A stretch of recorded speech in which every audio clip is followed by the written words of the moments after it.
Before this 10-game homestand began, your Rangers struggled to win in Arlington. After winning 4 of the last 5 games against playoff-bound teams, Texas has not only started to regain its home field advantage, but more importantly, gotten back into the wild card playoff hunt.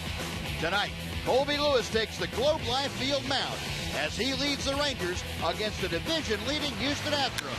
Next on Fox Sports Southwest.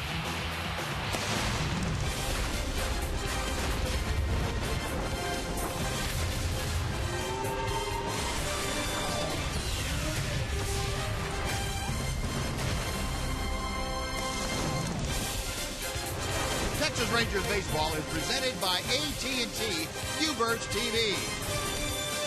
It is a hot and windy night here at Globe Life Park. A great summer's evening for a ball game between the division-leading Houston Astros and your Texas Rangers. Welcome into this Monday night of Ranger baseball, along with Tom Greaves, Steve Busby. Glad you could join us. Pull up a chair. You're going to like this one. The first of 3, the Rangers and the Astros, and they get the veteran on the mound tonight for the Rangers, Colby Lewis. Yep, that's a good thing, Buzz, because he's pitching some good baseball. He's won his last 3 starts. He's pitched against the Astros 3 times this year. He's 2-0 against them. And in his career against the Astros, he's had 10 starts. He's 7-1 with a 1.91 ERA. Colby's pitching exactly the way you'd like to see him pitch right now, at the top of his game. The Rangers are playing good baseball. They need to get on a roll and start playing some great baseball because time's running out. Well, they've got the Astros right where they want them. That's on the road for Houston here in Arlington tonight. And the Rangers, in the first of 3, looking to make a statement in the American League West.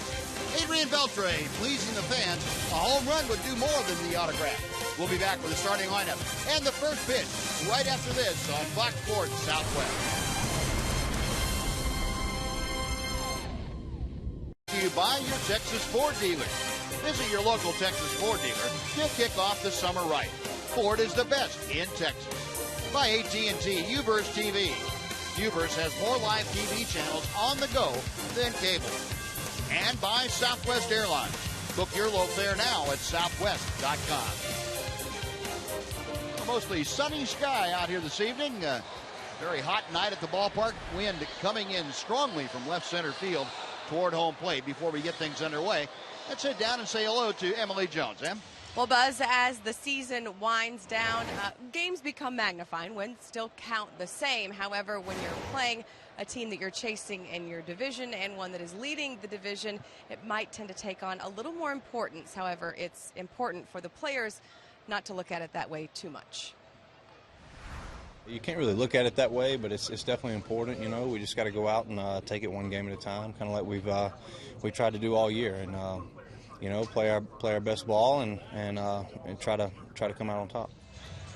And fortunately, it appears that at least of late the Rangers have figured something out here at home. They had struggled so mightily throughout the season, but really seems like they're putting something together here at home, and they've played really good competition the first 2 series in this homestand. That will only continue here tonight. Should be a great series for us here over the next 3 days, Buzz. We're all looking forward to it, Em. 58 ball games to go in this 2015 regular season. The Rangers hope that there are many more after that. Well, Tom's going to tell you now about the Houston Astro lineup that will face Colby Lewis. It's a good lineup. The Astros are hot. Jose Altuve leads it off. 9 home runs this year for Altuve. That's already a career high. Newly acquired Carlos Gomez bats second. Carlos Correa leads American League shortstops in home runs. He's only played 47 games. He hits third. Preston Tucker is fourth. Evan Gattis is fifth. Jed Lowry in the lineup after being on the disabled list for a long time is sixth. Colby Rasmus is seventh. Luis Valbuena with 19 home runs is batting eighth. And the catcher is Jason Castro. And that lineup put forth by A.J. Hinch, and it's the one that's going to face Colby Lewis. Our progressive scouting report on Colby, as we have talked about, he's had great success against the Astros, primarily because they've been a very aggressive ball club. They go up there ready to swing the bats, and Colby, very adept at using that against aggressive ball clubs. He will turn that around in his favor. And if he has a good slider tonight, which he has had his last 4 outings, he should produce a lot of strikeouts, particularly strikeouts in important situations. Runner on second, nobody out. Runner at third, less than 2 out. Colby, very adept at putting guys away if he has that good slider tonight. let's take a look at the Ranger defense behind Colby Lewis this evening. It's brought to you by Fred Loya Insurance. The defensive unit has been playing well for the Rangers. Hamilton, DeShields, and HOU in the outfield for the Rangers tonight. Elvis Andrus just one error in his last 11 ball games. That's important because Elvis has already committed as many errors as he did all of last year, but not many lately, and that's a big improvement for the Ranger defense. Moreland and Odor and Beltre joining him with Bobby Wilson behind the plate tonight. No, Colby ready to go. Jose Altuve steps in. And the first pitch is lined right back up the middle. Diving stop by Odor from his knees. He throws not in time. What a shame. What a play by Rougned Odor. Had no time to get back to his feet. And how he has that much arm strength, I don't know. It's a shame he didn't get it out. And the only reason he didn't is because it's Altuve running. Almost any other right-hand hitter, except maybe Mike Trout and a couple of others, is going to be out on that play. Beautiful range, strong arm, accurate throw. Just missed getting Altuve at first base. Nice try. Good gracious. Well, if the first pitch of this series indicates anything about the remainder of the series, we're in for a dandy. Well, we highlighted in the pregame show the shortstop double play, second place double play combination for both teams, and already one of them has a base hit and one of them almost made a spectacular play. Probably see a lot of that this series. Shortstop and second baseman for both teams being key members of these contests. Carlos Gomez, newly acquired from the Milwaukee Brewers by the Astros. Gomez, an all-star center fielder, a gold glove center fielder in Milwaukee, a .286 average in his short time here. And a check swing foul. He's down on the count. No balls and 2 strikes. Now Gomez with Milwaukee was hitting .262 and 8 home runs, 43 driven in. And his numbers, as you saw with the Astros, a couple of runs driven in. He joined the ball club right at the trade deadline. Altuve, the league leader in stolen bases, away from first as Colby misses inside. Carlos Gomez came over along with Mike Fiers, and Fiers will start tomorrow night. Big, tall right-hander, along with an international slot signing bonus. There goes Altuve, a little nubber out towards second. Charging is Odor, the shovel to first. They got him, and Altuve kept on going around to third, and somehow was able to maintain contact with the bag as Adrian Beltre applied that tag constantly from the time he got there. Well, that's some kind of base running right there. Altuve sprinting towards second, has a pretty good idea what's happening, knows it's going to be hard to get the ball all the way across the diamond, and if there's a first baseman in the American League who can throw from first to third and get somebody, it's Mitch Moreland. Yeah. Mitch has a strong arm, threw a strike over to third base. Altuve was just too quick. That's a play you won't see very often. Oh, you're right, Tom. That is great base running and a great effort by Mitch and Rougned Odor. And Jeff Bannister still looking back in the dugout to Steve Buechele, trying to get information from Joey Probinski upstairs about that play at third base, whether there was any video evidence that Altuve lost contact with the bag, and apparently there was not.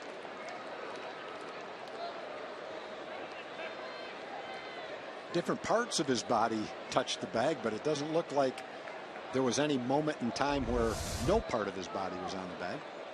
2 batters, 2 nice plays by Odor.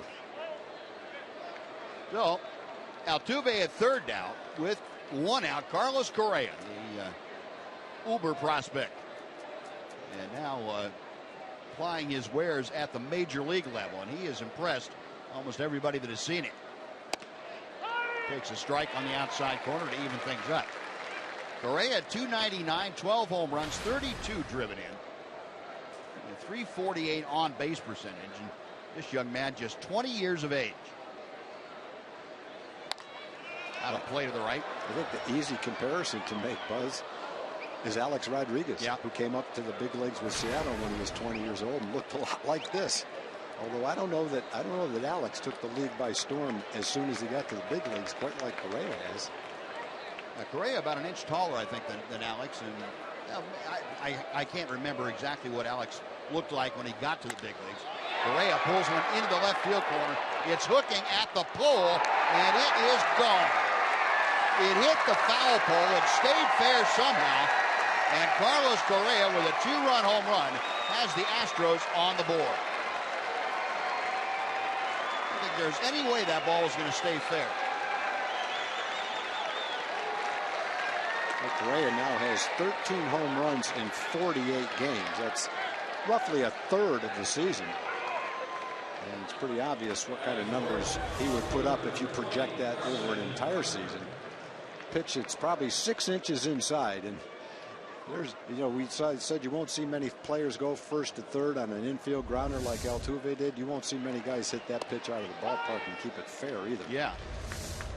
One guy that we saw for a long time do that was Juan Gonzalez. Juan could keep his hands in, get the good part of the bat on the ball, and keep a pitch like that fair. But that's a rare sight to see that kind of a swing on that kind of a pitch and the ability to hit a home run fair on a pitch that far inside.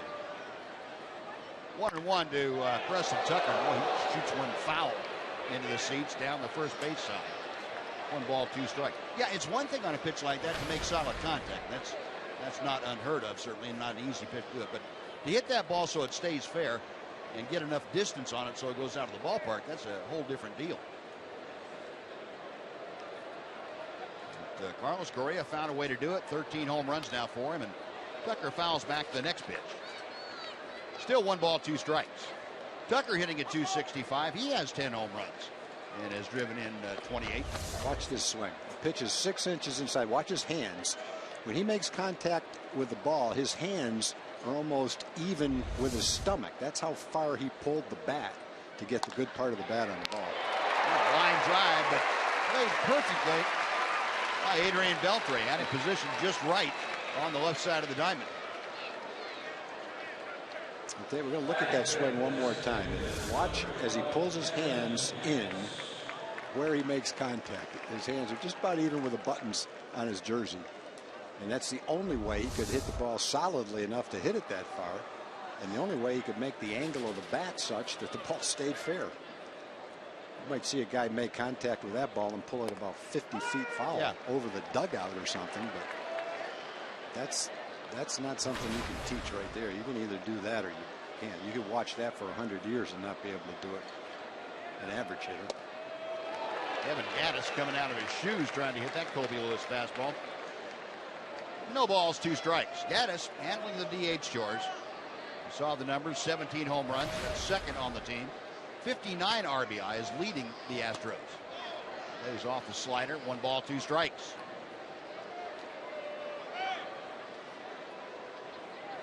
Well, the Astros are now 149 home runs as a team. That is the best in baseball. Gaddis gone on strikes. Colby with that sharp slider gets the final out. 2 runs, 2 hits. The big shot off the bat of Carlos Correa. After a half inning, Astros 2, Rangers coming up. And Tom's going to tell you about the Southwest Airlines Texas Rangers lineup. Delano DeShields leads off. He's hit .305 in his last 15 ball games. Rougned Odor is second.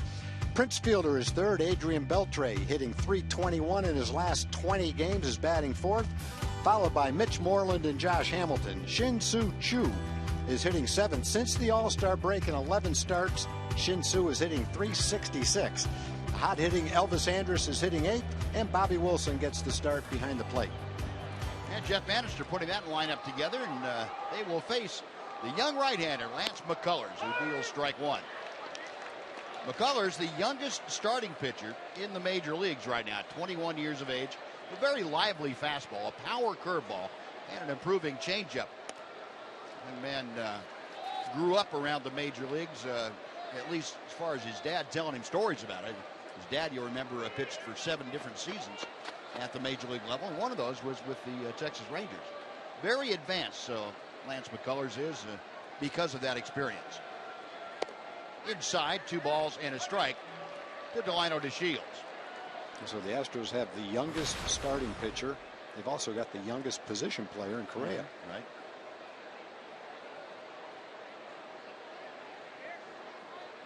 The 2-1 pitch, and that's on the inside corner. It's worth noting that Paul Schreiber, tonight's home plate umpire, you remember the last time the Rangers had Paul Schreiber behind the plate, we saw a lot of low pitches called. If either of these two pitchers or anybody that comes to the ball game can keep the ball down at the bottom of the zone, you've got a better than even chance of getting it called for a strike. Now the count has gone full, so Jason Castro is going to go out and have a little chat with Lance McCullers. McCullers, along with being the youngest starting pitcher, is the second youngest pitcher overall. Young man up in Toronto, Osuna, the reliever. Roberto Osuna is currently the youngest. Foul back. We'll try the 3-2 pitch again. McCullers started the year at Double-A. Was promoted to Triple-A, but never got a chance to pitch there. He was called 3 days later to the major leagues. Made his debut back on May 18th. High ball 4, lost it. That's the one you have to lay off of, with mid-90s fastball that's high and out of the strike zone. The Rangers get their leadoff man aboard. Let's take a look at the Astros defense behind Lance McCullers tonight.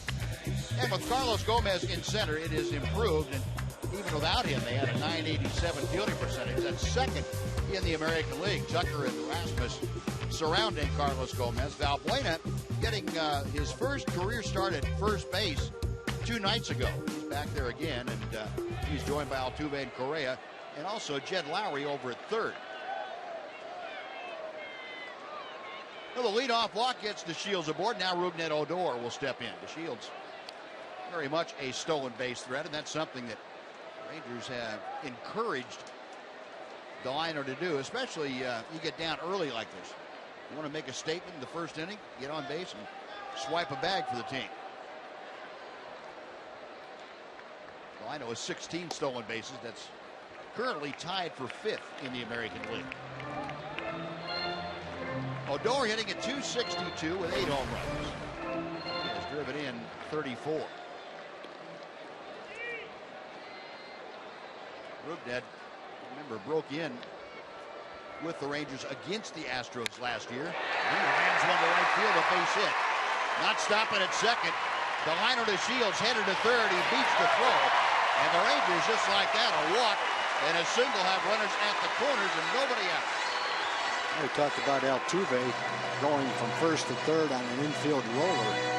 A little more likely for a guy to go first to third on a base hit to right field, but you won't see guys do it much quicker than that. Rasmus has a nice arm out in right field, and that ball is hit hard. I would say the majority of the runners would stop at second base, but most of the runners can't run like this. The thing we've noticed about Delino is he cuts the corners without ever breaking stride. He just is at full speed going around the bag and just allows him to get to the next base that much quicker. Well, Rangers down by 2, but Prince Fielder an opportunity to lessen that deficit. Fielder taking ball 1. Prince, a little bit of a downturn, although he showed signs yesterday of coming back at him, 1 for 4, and he's gone 0 for his last 13 with runners in scoring position. Has to change that right about now. DeShields at third, Odor at first. And the 1-0 pitch is high and away. 2 balls and no strikes.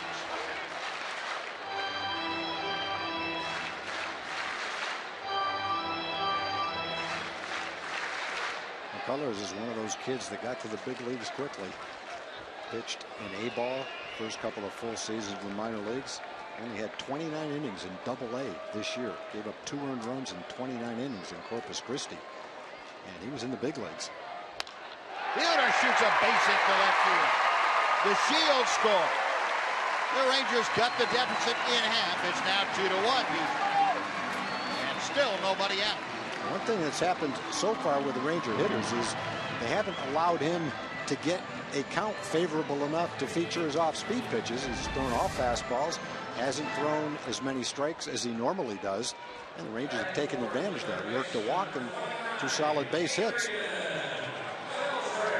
Pitch coach Brent Strom out to talk to his young right-hander. Another look at Prince Fielder's base hit.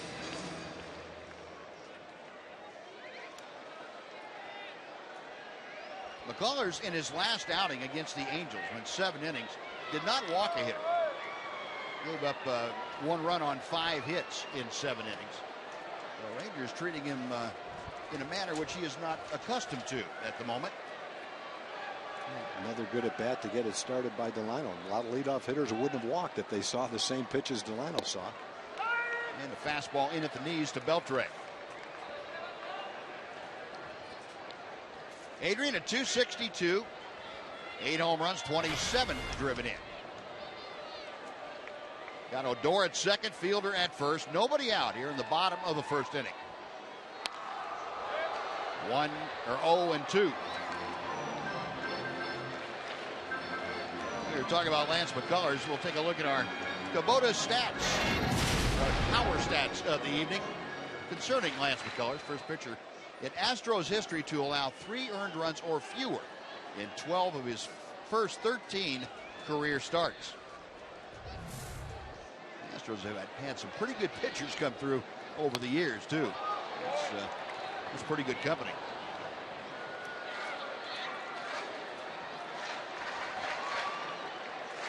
Nothing at 2 as Beltre continuing to poke difficult pitches foul. Adrian, 320 on this homestand. He has gone 8 for 25. He's increased his consecutive game streak to 3. He's gone 6 for 12. He's got Odor and Fielder at second and first. Rangers with a run across here in the first inning.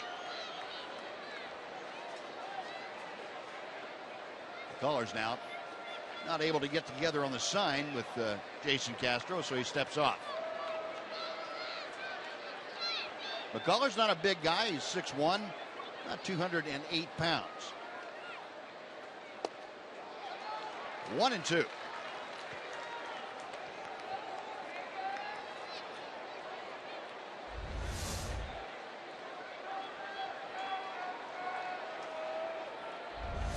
Saw Jason Castro with that target. Put that target up in the air, and pitch was down and away. That one just missed low and outside. Sometimes catchers, if they think a runner at second base or at first base is trying to relay the location, will do that. You get an 0-2 count, a 1-2 count, and they'll put a glove up like they want the pitch up and then throw something down and away, see if they can cross everybody up. 2-2 the count to Adrian. How did he foul that pitch? I have no idea. That's that power curve. Yep. Might be the first one we've seen. And somehow he fouled that pitch off. Did it bounce first? Yes. Sure did. He hit it on a bounce. Yep. Playing cricket. Yep. And that goes a double. I don't know how in the world he did that. Well, if it didn't bounce, he would have missed it. It had to bounce up 6 inches to hit his bat. That's incredible. We've seen a few things in the first inning that you don't see very often. Yeah. Some base running things, and there's a batting thing you don't see very often. And there's a drive to left center field that is up the alley. Odor scores. Prince being waved around third. He is going to score. Beltre going for 3. He's in with a slide, and the Rangers have turned it around as Beltre triples in 2. The Rangers lead it 3-2. Now there's something else you don't see in the first inning very often. Adrian Beltre tripling in Prince from first base. That ball just got in the gap and just kept on going. They couldn't stop it. And he came back with a fastball after that power curveball was fouled off on the bounce. It ran back to the center of the plate, rolled all the way to the wall, and then they couldn't pick it up in time to keep Adrian from getting a triple. That's Beltre's 3rd triple this year. He had 1 all of last year. But the triple and 2 RBI. Rangers on top 3-2. And here's Mitch Moreland with the infield overshifted to the right side. 0-1. Well, he went with something other than the fastball. Looked like a changeup, maybe. 20 pitches, no outs. Young Lance McCullers has not been treated like this in the big leagues. Most of his starts have been exceptional. 1 earned run or less in 8 of his 13 starts. That pitch a little bit low. 1-1 to Mitch. Moreland leading the team with 16 home runs. He is second to Prince Fielder with 54 RBI. Currently hitting at 284. The Astro infield giving up the entire center of the diamond from a normal second base position around to third is wide open. Only person out there is second base umpire Jim Reynolds, and I think if you hit it to him, he's probably not going to throw you out. A ball and a strike. Now time called. Castro asked for time. Well, the Rangers have made a very big statement in the bottom of this first inning. Astros leading 2-0 at the start of the bottom of the first. Rangers came back. There's a shot back off the backstop, but Beltre, understanding how that ricochet can come sometimes right back to the home plate, delayed, and with nobody out, that's probably a very, very wise move. Yeah, he knows that could easily, instead of bouncing toward first, bounce right back to the catcher. So he has to wait to see what's going to happen. As he waited, it kicked hard toward first base. Yeah, you're right, Buzz. He made the right decision. If he goes after seeing what happened, then the first baseman, Valbuena, probably comes in and has a play. One of the things that's, kind of tricky. Usually you throw a pitch that wild over the catcher's head, it's an automatic run. But yeah, this is one of the parks where that's not true. 2 balls and 1 strike. Mitch a little better than the major league average in situations like this, getting that runner home from third. That sharp breaking ball. 2 balls, 2 strikes. McCullers, last couple of years, has been rated as having the best breaking ball in the Astros organization.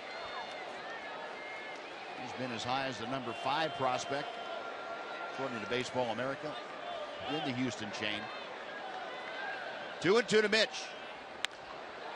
Pop foul, that will reach the seats. Well, along with putting 3 on the board, the Rangers making McCullers work here in the first inning. A warm night, 97 degrees or so at first pitch.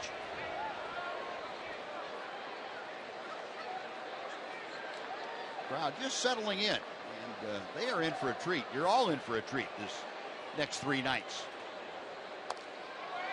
And Mitch doing a pretty good job spoiling a good breaking ball. Has 25 pitches now into the 5th hitter, and still nobody out. They are definitely giving him a workout here in the first inning. A lot of room between the shortstop and the third baseman. Ground ball right to the umpire there, and you got a base hit and an RBI. 3 balls, 2 strikes. Well, McCullers struggling here in the first, and the book on him, at least what we've been told, was that very intense competitor, and sometimes that can get in your way. You can get in your own way. You get too upset about things and take it out on yourself, fight yourself instead of fighting the opposition. Payoff pitch. Little looper out to center. It is a base hit. Beltre will score. Morgan with the RBI. The Rangers now lead it 4-2. So the thing about it's five batters, but the Shield saw 6 or 7 pitches. Mitch saw 6 or 7 pitches. So it's only 5 hitters, but it's been about 26 or 27 pitchers. Like something cutting in on the fist. Jammed Mitch, but he muscled it barely over Correa's head for an RBI hit. Well, the leadoff walk followed by single, single, triple, single. Rangers with 4 across, and Josh Hamilton is standing at the plate. Hamilton, of course, accounting for both runs in yesterday's ball game for the Rangers. His 5th home run of the year.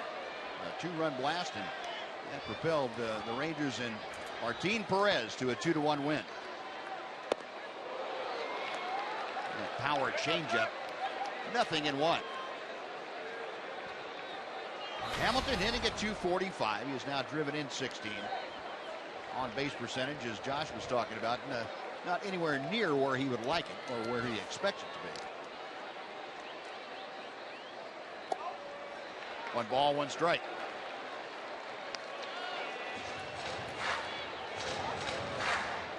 tied for the most this season. The 4 earned runs that he's allowed tonight. Lance McCullers. Josh Fields loosening in that Astro bullpen. One thing with the Astros pitching, with Fiers starting tomorrow, he really is their 6th starter.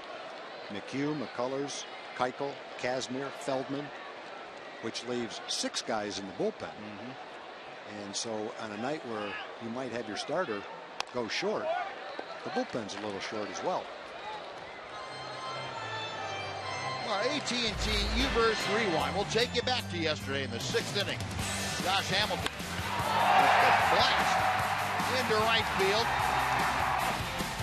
His 5th home run of the year, a 2-run shot. That was all the Rangers had, and that was all they would need. Hamilton here gone on strikes. That is just the first out here in the first inning. McCullers gets the strikeout. It's a changeup. A little bit down, a little bit out of the strike zone. Josh couldn't lay off that pitch. The one gone here is Shin-Soo Choo. Yeah, apparently, McCullers learned how to throw that changeup from working out with Chris Archer, the Rays pitcher down in Tampa Bay. McCullers is from Tampa Bay, and apparently he holds it. He calls it the Vulcan pitch. Holds it in between his middle finger and his ring finger. Who threw that? Danny Patterson? Yeah, so I'm trying to. It was Patterson, wasn't it? I think Benji Gill taught Danny Patterson that pitch. It's been around under different names. Some people call it the Mr. Spock and live long and prosper pitch. And if you throw it well enough, I guess you can live long and prosper. Yeah, you also call it anything you want. If you throw it well enough, that's right. 2-0 to Choo. Shin-Soo at 239, 13 home runs, 48 driven in. Chops that one foul, and it's 2-1.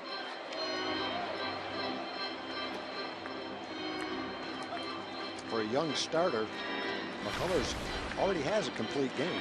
Beat Baltimore. 9-inning complete game. Didn't walk a batter, struck out 11 on 107 pitches. That's the most pitches he's thrown in a game this year. I'm sure they're concerned about his youth, his inexperience.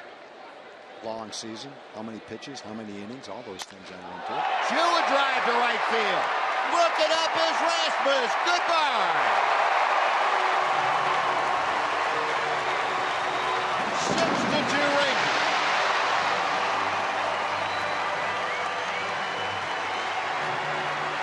Well, it doesn't matter who you are or how good you are. You will have a game like this and more than one game throughout your career. He hasn't had one yet. He's having one of them tonight. Shin-Soo Choo, home run number 14.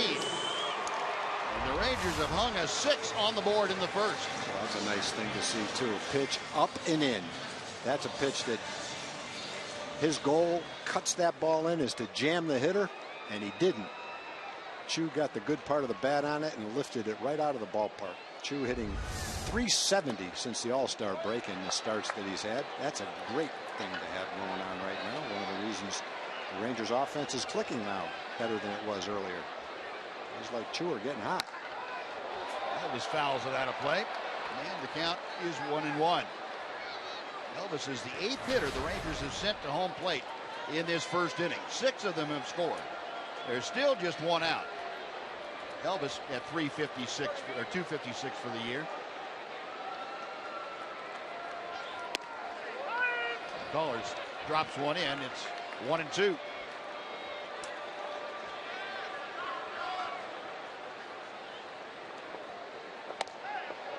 that is inside. And A.J. Hinch is saying, all right, I've got 6 guys in the bullpen. I don't want to go to the bullpen, but how many pitches can I let this kid throw in the first inning? This will be 41. Pulled on the ground by the third baseman Lowry into left field. Elvis continues the string. Well, over the last 2 weeks, we've seen that ball hit by the Rangers a few times and seen some third basemen make some very nice plays against them. Lowry wasn't able to duplicate what some of the third basemen have been making the type of play they've been making against the Rangers. Well, that is a base hit. That is the 6th hit of this first inning. Bobby Wilson now, the number 9 hitter up there. And he takes strike 1. I guess the guy I was thinking of was Duffy for San Francisco. Made a couple of plays on that ball. Yeah, a couple of them yesterday. Yeah. Maybe a few more in the course of the series. Right center field. That is down for a hit. That's going to be it. Elvis around to third. I don't think we can let him have another hit. That is it. A.J. Hinch bouncing out of the Astros dugout, and he will signal to the bullpen. He will signal the end of the night for Lance McCullers. So McCullers gets 1 out in the first inning. He gives the Rangers 7 hits, and so far 6 runs, but the 2 on base are his responsibility. And A.J. Hinch just explaining things to him about how things have to go. So, pitching change underway here. Rangers doing some early damage. We're right back after this on Fox Sports Southwest.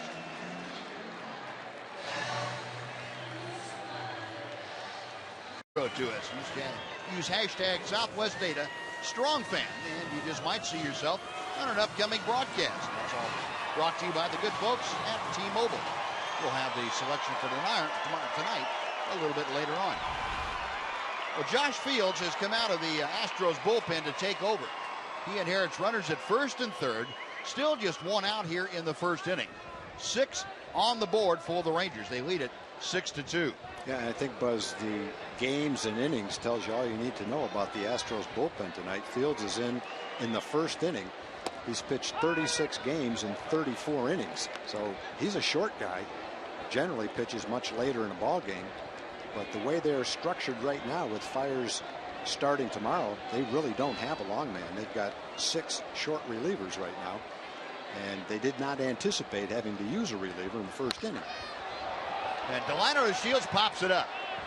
Altuve, the second baseman, underneath makes the catch. And Elvis bluffing a move down the line from third, but Delino a little upset about that pop-up off of Josh Fields. That is out number 2. It brings up Rougned Odor. Well, even though you have 6 runs in already, as a hitter, you'd love to get that run in from third with 1 out. And Delino got things started with a good at-bat, the walk.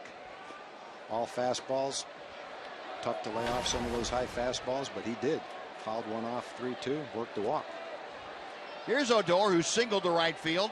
His first time up this inning. He takes low and outside for ball 1. Well, Odor now hitting at 265 as he faces Josh Fields. Fields pretty much a cutter changeup or cutter curveball kind of pitcher. A lot of off-speed stuff. Here's a changeup that floats high and outside. 2 balls, no strikes. The average with runners in scoring position for the Rangers has gone up, obviously. 240. It was down in the low 200s. Rangers have been doing some pretty good work lately. There's a good fastball from Fields. 2-1 the count.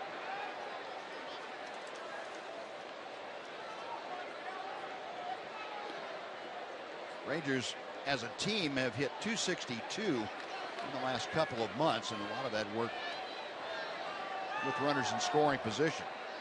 285 lately. 3-1 to Odor. Rougned keeps this first inning going. Prince Fielder will get another opportunity.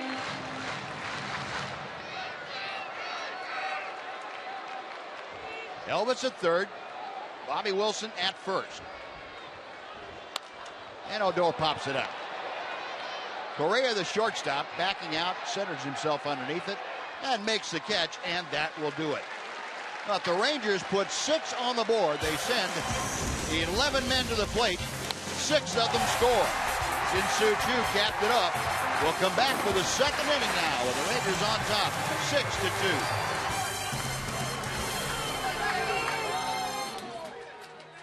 Armed Forces Network. broadcasting to U.S. Armed Forces serving around the world on land and on ships at sea. Welcome to all of you, and thank you for your service. Well, Colby Lewis gave up 2 in the first and might have been down a little bit, but his teammates said, hey, cheer up, big guy. We've got your back. Put 6 on the board, and Colby now has a 4-run lead to work with.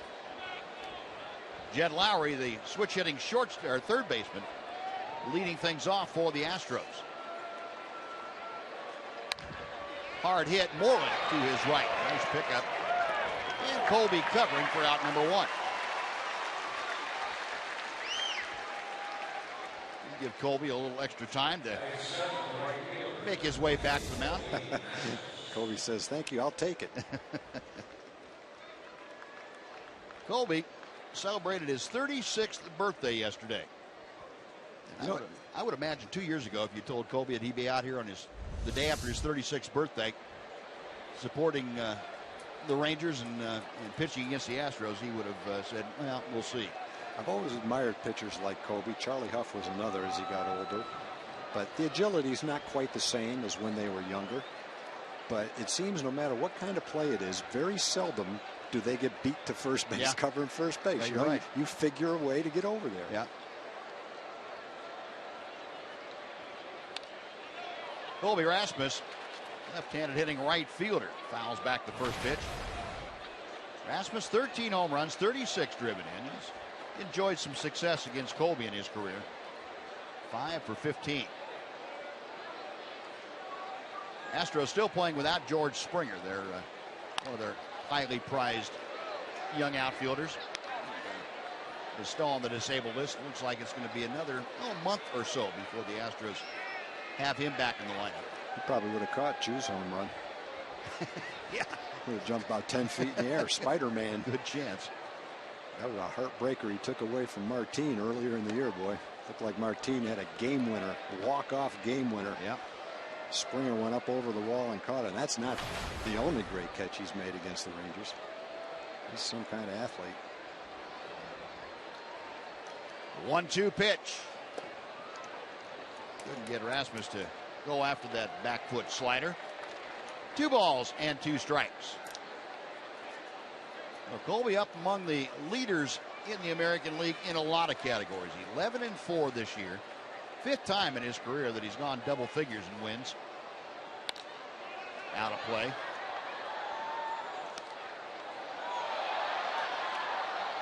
Our Ford leaderboard tonight will show you one of the categories, the strikeout to walk ratio. How about the single season record for Rangers for the franchise? Fergie Jenkins, the highest ratio of 5. That was in 1974. And Colby down there in 4th spot. Colby at just over 4 strikeouts per walk. That's pretty impressive. Pretty impressive company right there.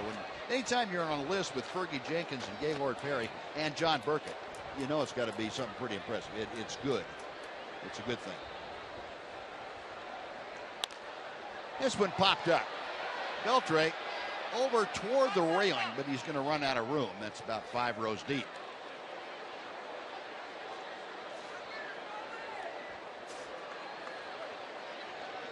So Adrian back out to his position midway between 2nd and 3rd. Rangers in that overshift with Rasmus at the plate. Another 2-2 pitch. Call strike 3. Colby took something off, got the strikeout. 2 gone. Luis Valbuena coming up. We're going to send it over and check in with Jim Knox. All right, Buzz, appreciate it. We are opening the Chin Soo Choo corner tonight, and this is a very special place for Mary Dreesen and her family that came all the way in from Tulsa. Why is that, Mary? Well, it's just a great opportunity to honor our children who were adopted from South Korea. And we are just so thankful to Shin Soo Choo and the Rangers for giving us this opportunity. There we go. What's your name, buddy? My name's Sam. William. All right, good to have you guys out here. Enjoy the game, Buzz. All right, Noxie. Well, Luis Valbuena unleashed his 20th home run of the year. He got a first pitch up in the zone and just cranked it into the upper home run porch. And it's now a 6-3 Ranger lead.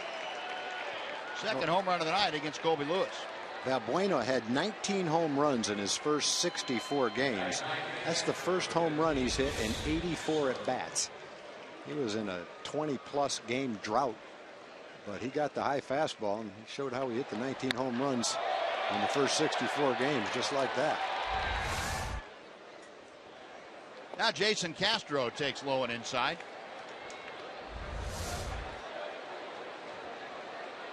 Into the upper deck. And the Astros can score. They've got the third most runs in the league, most home runs in the big leagues, so they can score quickly. Got the 13th highest average in the league. They don't hit for average, but they hit home runs. They strike out a lot. They've struck out 336 times more than Kansas City.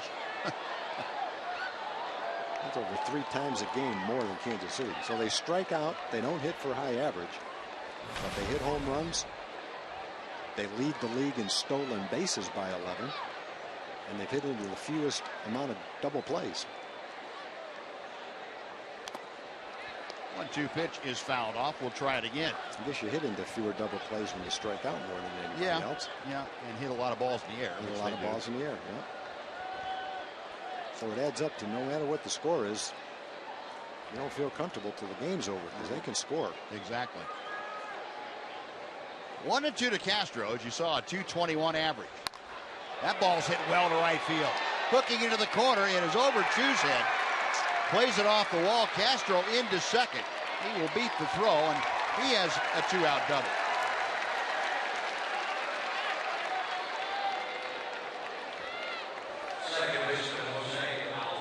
So 2 quick outs to start this inning. And then Colby gives up the first pitch home run to Valbuena. And Castro then turns, looked like a slider that didn't break down and in enough. Turned that into a 2-bagger.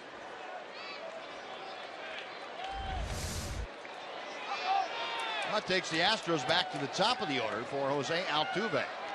Altuve began things tonight by singling right back up the middle. Altuve with that single now up over 300. 301. He pops this one up. Elvis Andrus going to take care of it.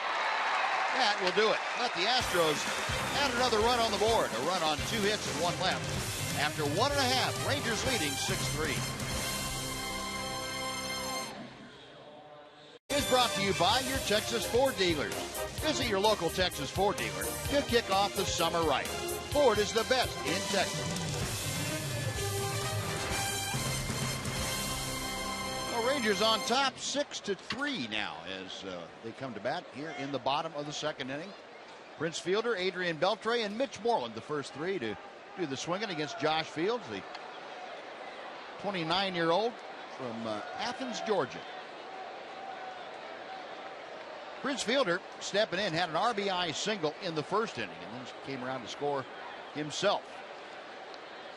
1 for 1 this evening. The first pitch to him is in at the belt for strike 1. Prince with the average now at .331. He's still second in the American League, and Miguel Cabrera continues to qualify for the league leadership. Well, Cabrera has been on the disabled list now for the better part of a month. And it looks like he will be out for a few more weeks at least. That's a fair foul. If that bird can dodge a ground ball. We may find out here real quick. 2-1 to Prince. Fields is having a great year. 3-1, 2.62 ERA, a 1.75 opponent's batting average, and 45 strikeouts in 34 innings. But he's never pitched in the first inning. High in the air to left center field. Playable as Carlos Gomez gets over there to make the grab. That is out number 1. His fastball must be a little sneaky. It looks tonight, I've seen it higher velocity wise tonight, 91, 92. But all 3 hitters he's faced have popped up.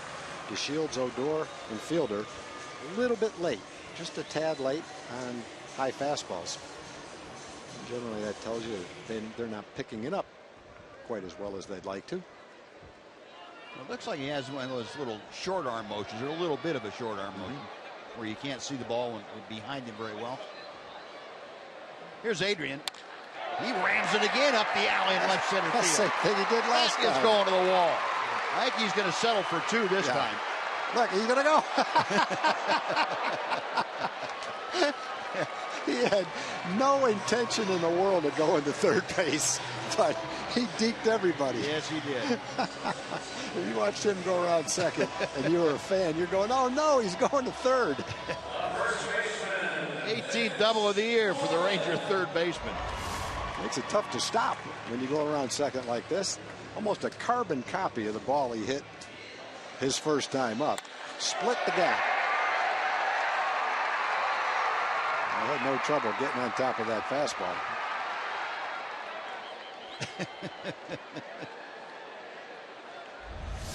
It's like they're going, he should have gone to third. Yeah. I don't think so. Now here's Mitch Moreland. And Mitch had an RBI single and a run scored in the first. Takes a big slow hook from Josh Fields for strike 1. Moreland now 55 runs driven in. And the batting average up to 287. Beltre walking his lead off there at second base. The overshift on. And Mitch going after that off-speed pitch with no success. You see this.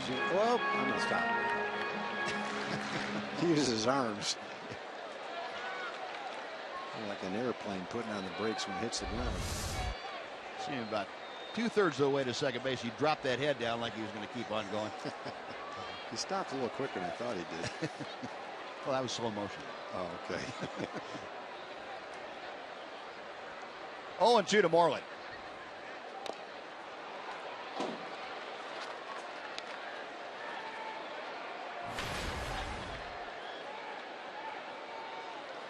Rangers 6 runs on 8 hits.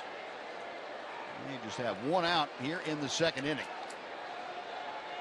Beltre out there at second. Josh Fields, who originally was a Rule 5 draft pick by the Astros from Boston back in the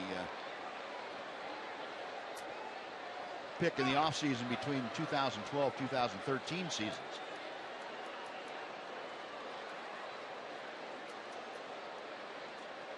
Fields out of University of Georgia. Ready for the 0-2 pitch again. Got him swinging. And there's that little extra time you're talking about, able to go up the ladder. That's after lofting in a couple of off-speed pitches in the at-bat.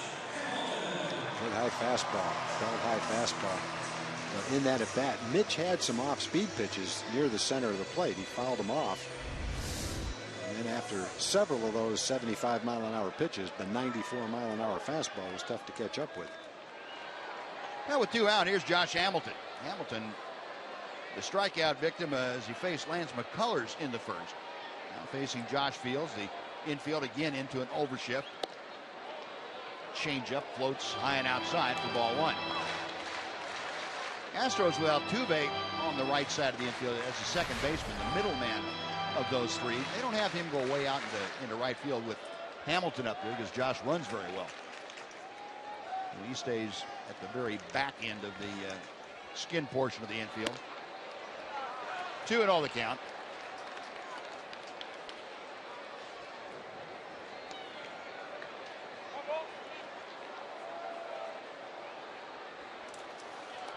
Josh Fields got the first 3 men that he came into face, and then Adrian Beltre doubled. And he got the strikeout of Moreland, so 2 outs, 1 on.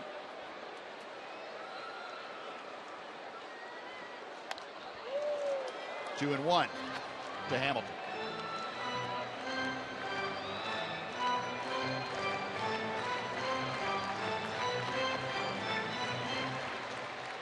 Josh currently hitting at 243.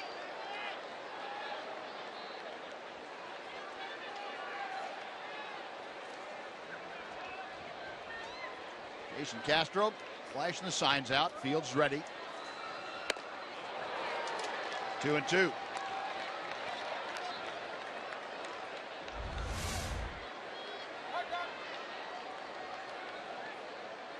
got a good combination. Soft off-speed pitches and high fastballs.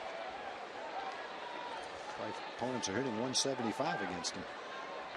It's a good combination. Fields a low set, and he floats that changeup away.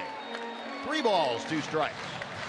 So Hamilton trying to continue this second inning against Josh Fields. Shin-Soo Choo, the Ranger right fielder, in the on-deck circle.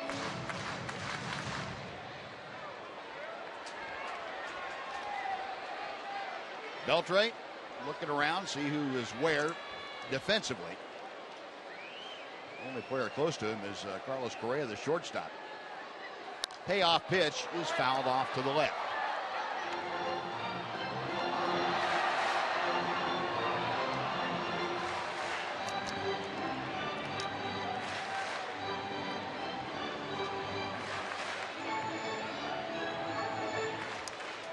There's Adrian. Pair of extra base hits in the ball game tonight, a triple and a double.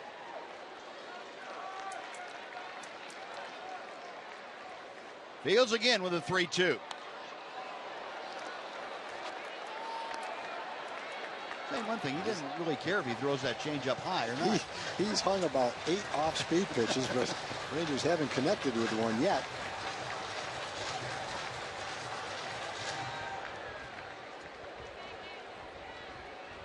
Our Fox tracker looks like it's turned upside down.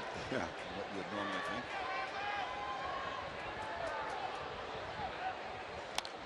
And another foul ball back. Well, it's pretty obvious what he's doing. Throw him slow and then throw him hard and high.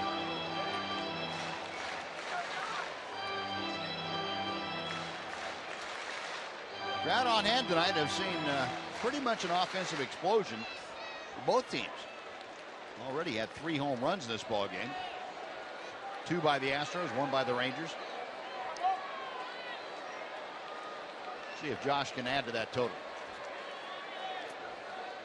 3-2 with 2 outs.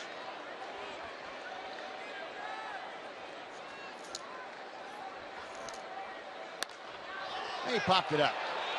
Around the mound, Correa coming in, along with the first baseman Valbuena, and Valbuena makes the call and the catch, and that'll do it. So Adrian Beltre left stranded after his double. We finished 2. Rangers leading 6-3.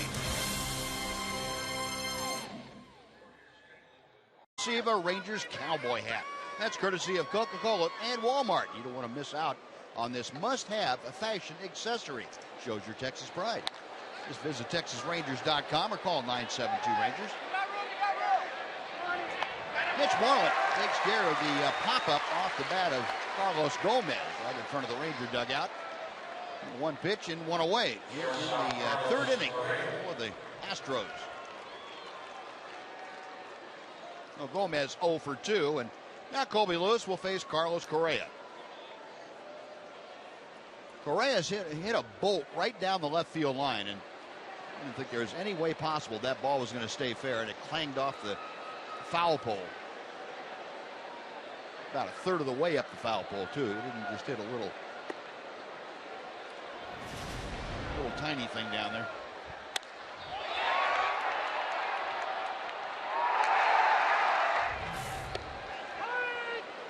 Well, for Correa, his 13th home run of the year. This is 48th ball game. Extra base hits since June 8th. That's when Correa came to the big leagues. Is leading the American League. 27 of them. J.D. Martinez, Elkie Cabrera, Mike Trout, all with 26. Colby kind of tied him up with that slider.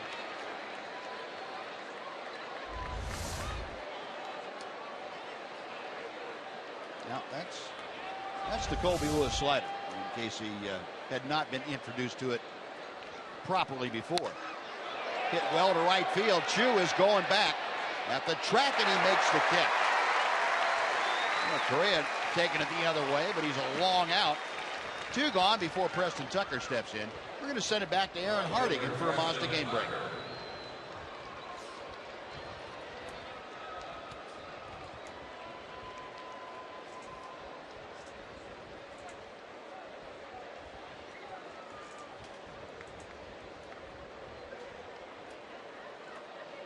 All right, Aaron, thank you. I think that's kind of what the Jays had in mind when they got David Price. Things are really getting interesting. Mets are winning big. Washington's losing big. Mets could move into first place. They just swept Washington. Yeah. Watching some of the highlights, boy, it looks like excitement is back in New York and not the Yankees.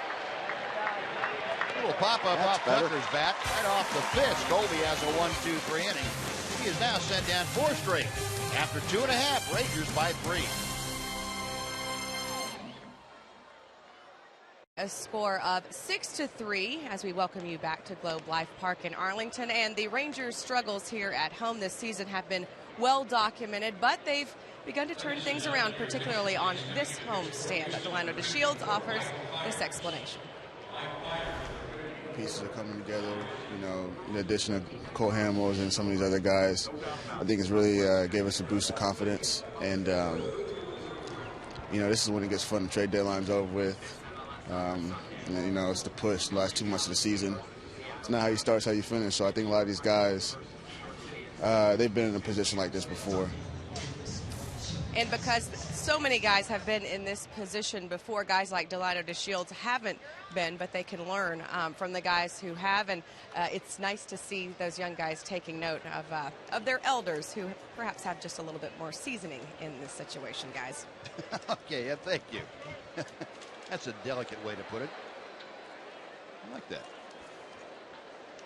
Cole Hamels will not pitch in this series, but we'll see him on the road in Seattle this weekend. And Delano DeShields grabbing that bat. He would be 4th up in the inning. But a new pitcher on the hill now for the Houston Astros. It's tomorrow's starter, who probably is not tomorrow's starter, Mike Fiers now. And the first pitch to Chew is fouled away. Fiers, as we mentioned, came along with Carlos Gomez in that deal with Milwaukee. Just consummated the last day of the trading deadline, before the trading deadline. I think in a perfect world, they would have brought Fiers in the first inning so they didn't have to use Josh Fields, but that happened so fast. He was scheduled to pitch tomorrow. There's no way they could get him ready in the first inning. But because they don't have a long man, and because they probably have to use everybody else in their bullpen, they've shuffled the deck, and Fiers will pitch probably as long as he can in this game, and they'll reassess and come up with a different plan for tomorrow. Well, as you had mentioned, Tom, the idea that they had was to give everybody an extra day's rest by inserting that 6th man. So depending on where they are, where that thought process started, they may be able to just have Fiers throw tonight and go back to regular. Go back to your regular if they're at that spot in the rotation. Big curveball. Fiers is straight over the top with high fastballs, and then that 12-6 overhand curveball. Not an easy guy to hit for sure, and definitely not the first time you see him. There'll be all sorts of deception in that delivery. That fastball and that big overhand curveball that he throws, and a pretty good straight changeup. So he's a 3-pitch pitcher. 1 out. Elvis Andrus up there now, and he takes strike 1. Elvis and a base hit to left field his first time to the plate. Facing Mike Fiers, a 6'2", 198-pounder out of Hollywood, Florida. Now a 30-year-old right-hander. The Astros made some good deadline deals. No doubt about it. Scott Kazmir's pitched twice, hasn't given up a run in 2 starts. Terrific starting pitcher. Fiers is a solid starting pitcher, gives them depth in their rotation. You know, they've got 21-year-old Lance McCullers, who's pitching great, but can he pitch all the way through September and have more innings than he's ever thrown before? This is an insurance policy. There is a rocket that almost undresses Jed Lowry at third. That's the definition of too hot to handle right there. He kind of olayed the first one Elvis hit, but he had no chance on that one. Another hard hit ball to left field as Elvis turns around the fastball. That's a swing where kind of hooked that outside fastball to left field. Generally, that's a pitch Elvis would kind of push out toward right field. And if you're going to catch that one, you have to catch that off to the side. Yeah. Otherwise, you're going to have a stomach ache. And Lowry used to play in shortstop the last several years, where he's got a little more time to adjust to a rocket like that. Playing in at third, you don't have very much time. That ball's coming at 105 miles an hour or so from 90 feet away. And the other deadline deal, of course, was Carlos Gomez, all-star Gold Glove center fielder who hit second in their lineup. Starting pitcher, all-star outfielder, and a very solid starting pitcher in Fires. Three nice additions to their team. Early in the year, Buzz, I think, at least when I looked at the Astros, I wondered if they would be talented enough to stay near the top of the division all season long. And right. I don't know if they were as they were constructed in April and May, but they are now. Look at the deadline deals, and then look at the young players they've added. Correa. They haven't even talked about Preston Tucker. He's batting fourth. He's only 24 years old. Yep. Well, they're a different team right now. They were good at the beginning, but they're very solid right now. And they've really shored up the one pitching shortfall that they had. That was the starting pitching. Mm-hmm. And you bring Fires in, you bring Casimir in. Now all of a sudden that's a strength of the team. Wilson drives one deep left center field. It is up the alley and hit well. It is off the wall. Around third, Elvis coming in will score. And Bobby Wilson, 2 for 2, drives in the run. The Rangers lead it 7-3. Well, Bobby Wilson had 2 RBI hits in his first start. Everybody said it's a welcome addition to the catching rotation to have a solid, savvy, defensive catcher like Bobby Wilson. But all we've seen is him rip the ball. 2 hits, 2 RBIs the first time. A couple of more hits today. Another RBI. Got an offensive force, too.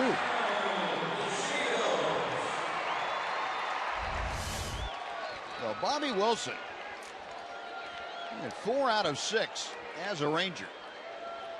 First double this year. Came over and had limited duty with the Tampa Bay Rays prior to the Rangers getting him on a waiver claim. And at first blush, he has done a great job. Oh, Delino DeShields hitting for the 3rd time in this ball game. He's the leadoff man. Rangers have put a run on the board here in the 3rd. Delino has walked and scored and popped out to second. Got Wilson at second base, just 1 out. Fires up high, 2 balls, no strikes. Well, Fires made his major league debut with Milwaukee back in 2011. Up and down for the next couple of years. Had some injury problems in 2013. The last year, split time between Nashville, which is the AAA team, and the Brewers. He went 6-5 last year. This is high here, 3 balls, no strikes. Well, Delino bidding to get aboard for the 2nd time tonight. Rougned Odor will be next.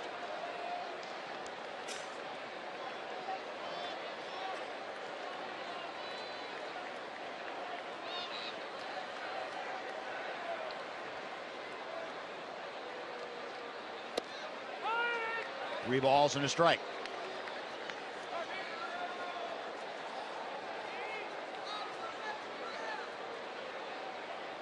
You know, sometimes watching Delino, we kind of get involved with what he's doing, the numbers and everything, and we forget that he hadn't played very much big league baseball.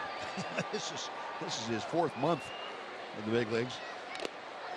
And if you think back to the start of the year, the end of spring training, the first week of the season or so, watching Delino and his demeanor and what he was working on, you almost had to say, well, now wait a minute, is he ever going to be able to, this year, is he ever going to be able to produce for the ball club, to be a contributor? And certainly the resounding answer now is yes. Well, he not only doesn't have big league experience, he doesn't have a whole lot of minor league experience. He only played AA ball last year. So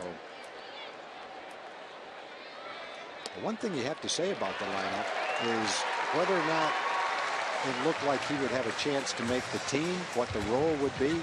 He carries himself with confidence, even though he just came from AA baseball. Rougned Odor. the voice of Globe Life Park.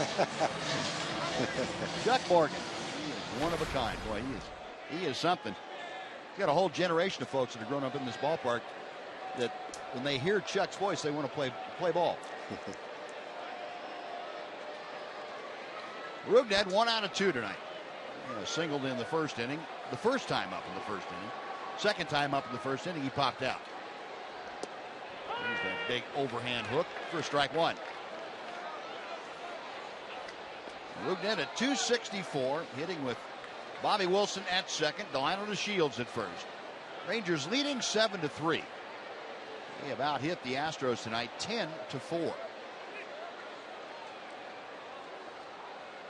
I guess, Buzz, for a starting pitcher like Fiers, he's had 21 starts this year, no relief appearances, who just joined a new team, has probably worked out and had some kind of a throwing workout to be ready to pitch tomorrow. Right. And then all of a sudden be sitting on the bench, probably with sneakers on, watching this game. All of a sudden you're in the game. That takes, I would say, a mental adjustment, wouldn't it? Yeah, I don't. Now they may have suggested, hey, if we run into a problem tonight, come to the ballpark, ready to work if we need you. But you hear something like that, you say, McCullers is pitching so great, he's going 7 tonight. Not going to need me. I'll just get ready for my start tomorrow. And then all of a sudden, the first inning, and things are going south, and they call your name. You say, who, me?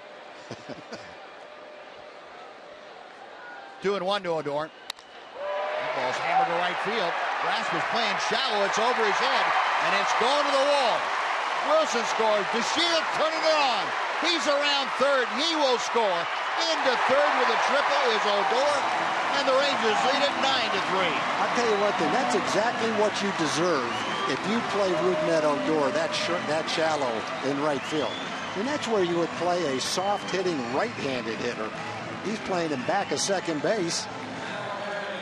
That's exactly what you deserve, a 2-run extra base hit on a line drive that if you're playing maybe where you should be playing, you have a chance to get. Look where he's playing him back of second base. Must think a little league hitter's up. They must have some wild stat that says that Odor hits a lot of line drives to shallow right field.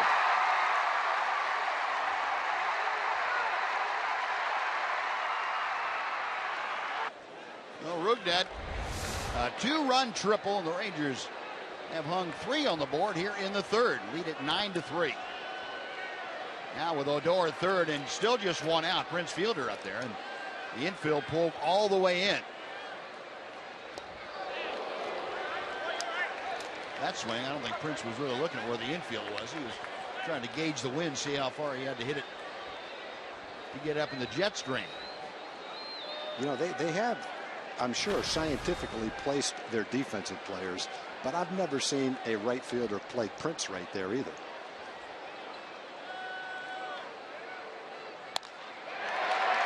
Into center. That is going to fall for a base hit. Odor went back to tag, so the play is relatively close. But Rugned scores easily, and Fielder with his second RBI of the night. Another multi-hit game. The Rangers have hung 10 on the board. They lead it 10-3. Well, that's exactly what you like to see, Buzz. The Rangers had the big first inning, and the Astros, of course, with their power, have scored 3 runs. Game gets a little close. Long way to go. Tack on those extra runs.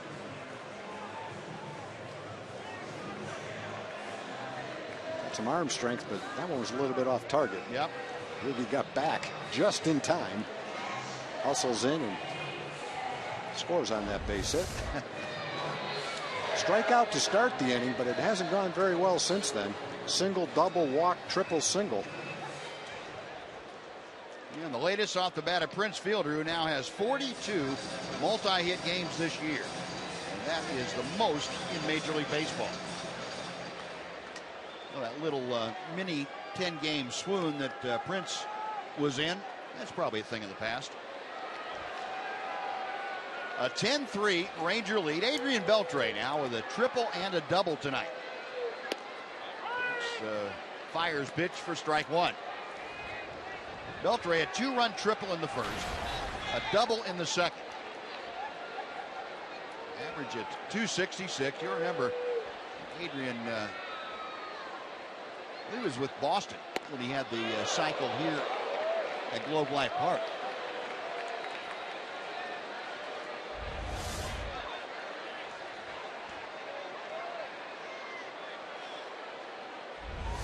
No, the Astros are an innovative team that uses analytics, studies defensive placement, and so there must be something in their analytics that tells them statistically they're favored defensively by playing the right fielder where they're playing him. That's where he's playing everybody.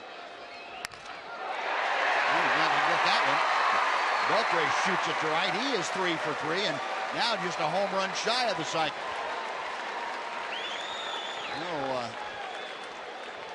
Fiers having a little trouble in this inning. He only has 1 out. Folks, Dollar Hot Dog Night is a ballpark tradition, as you well know. The next Dollar Hot Dog Night is coming up on Wednesday, August 5th. That would be this Wednesday. Astros will finish things up with the Rangers. Just visit TexasRangers.com or call 972-RANGERS for tickets. Well, Fiers, I'm sure, was saying to himself, I better take a deep breath because no matter how this goes, I'm going to be in there a while tonight. Yeah, I will be out here for... He could throw 60 pitches this inning. He's coming back out for the next inning, too. He's about halfway there. That's 28. Mitch Moreland is 1 for 2. And an RBI single and a run scored in the first. You got Fielder at second, Beltre at first. Both of them single. Rangers have 5 hits and a walk in this inning. 1 ball and 1 strike. Rangers have had 2 walks tonight. They've both gone to Delino DeShields, and it seems like that walk has keyed big innings for him. I agree. He's taken to the leadoff spot like he's been there for 5 years at the big league level. Perfect guy to lead off. The way he can eyeball the pitches, not afraid to take a strike. And it's close. He generally doesn't swing at it. Yep. It's not in the strike zone. Yeah, I agree. Both those walks, they ignited both innings. 1-2 to Mitch. Definitely the first inning, the leadoff walk. Fires a check of second. And this is high, 2-2.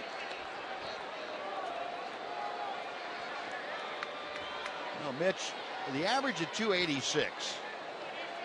RBI total now up to 55. And meanwhile, Prince Fielder, with a couple more tonight, has upped his RBI total to 61.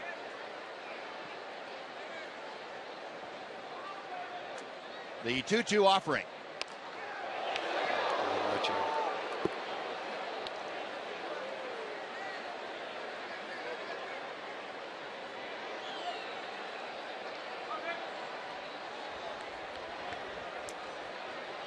Pitch back in, settling into the very back of that batter's box.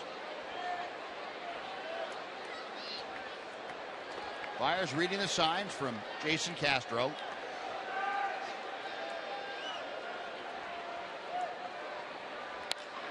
Looper in the right center, that's going to fall for a hit. Fielder being waved around third. The throw goes into third. Fielder scores. Moreland another RBI. The Rangers lead at 11-3.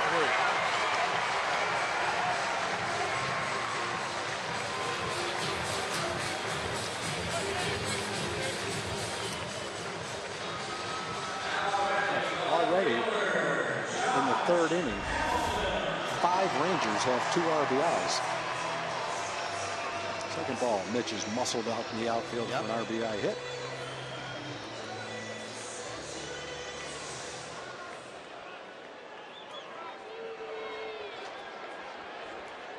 The Rangers now 14 hits tonight. 2 by Beltre, 2 by Odor, 2 by Fielder, 2 by Moreland, 2 by Andrews, and 2 by Wilson.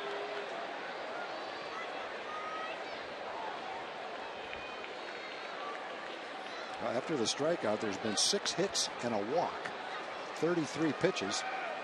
This is reminiscent of the first inning that Lance McCullers had.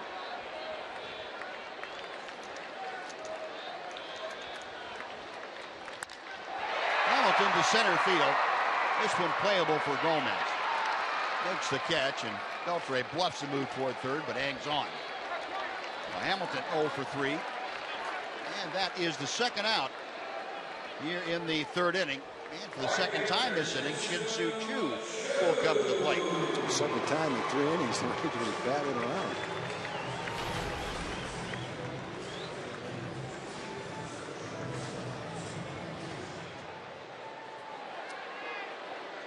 Three innings into the game, and 7 Ranger hitters have hit 3 times. A lot of base runners in 3 innings. Sure is. Choo 1 for 2 with that 2-run home run in the first. And we'll take you back and let you look at that home run off Lance McCullers.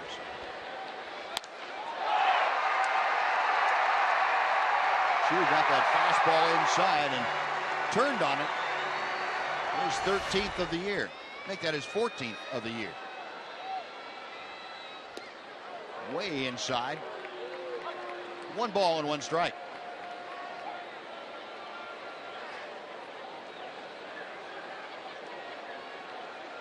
But Choo now hitting in an even 240. Got Beltre at second, Moreland at first. Fires with a high set.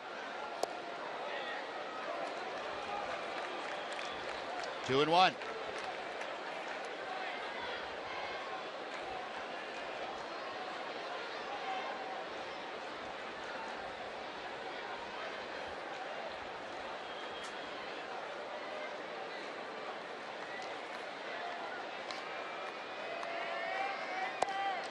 Three balls and a strike. Well, Fires really struggling now. He's just about ready to throw his 40th pitch of this inning.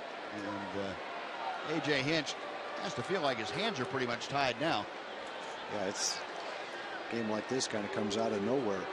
You know, they've been playing some great baseball. They swept the Angels. Coming here riding high, got a good plan.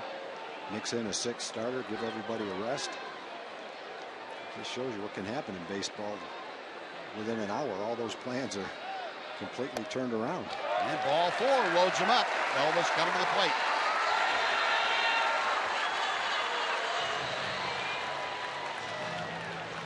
Second walk of the inning, 3rd walk of the game. And Elvis, with a pair of singles, steps in.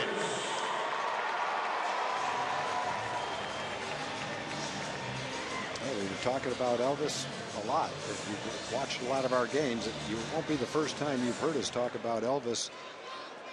Has worked all season long, starting in spring training, on driving the ball to left field, not hitting everything to right field, and he's in a pretty good groove the last week or 10 days doing just that. 2 hits today. One of them really hit hard to left field. The ball smashed past Lowry at third base.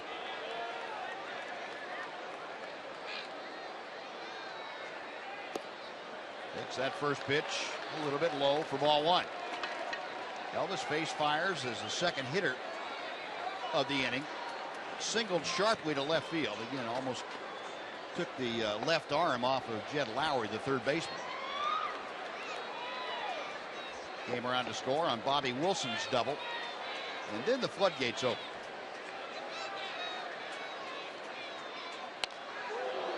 That was a pretty good hack at that. Take a look at the teams with innings of 5 or more runs this year. Rangers with 7 of them, including 2 tonight.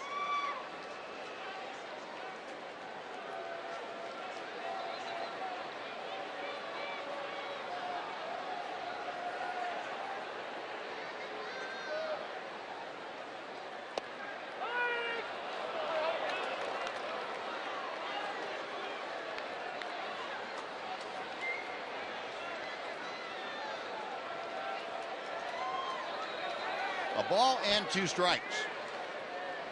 Base is full of Rangers. 5 runs across here in the 3rd. And Elvis looking for more.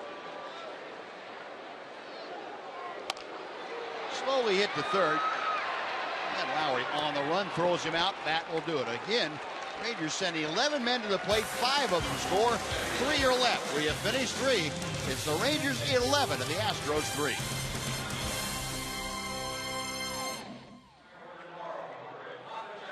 Great, Chuck Morgan. You know, this is my favorite spot to be here at Globe Life Park. But you got a big weekend that will be coming up in the near future. Tell us about Star Wars weekend, Chuck.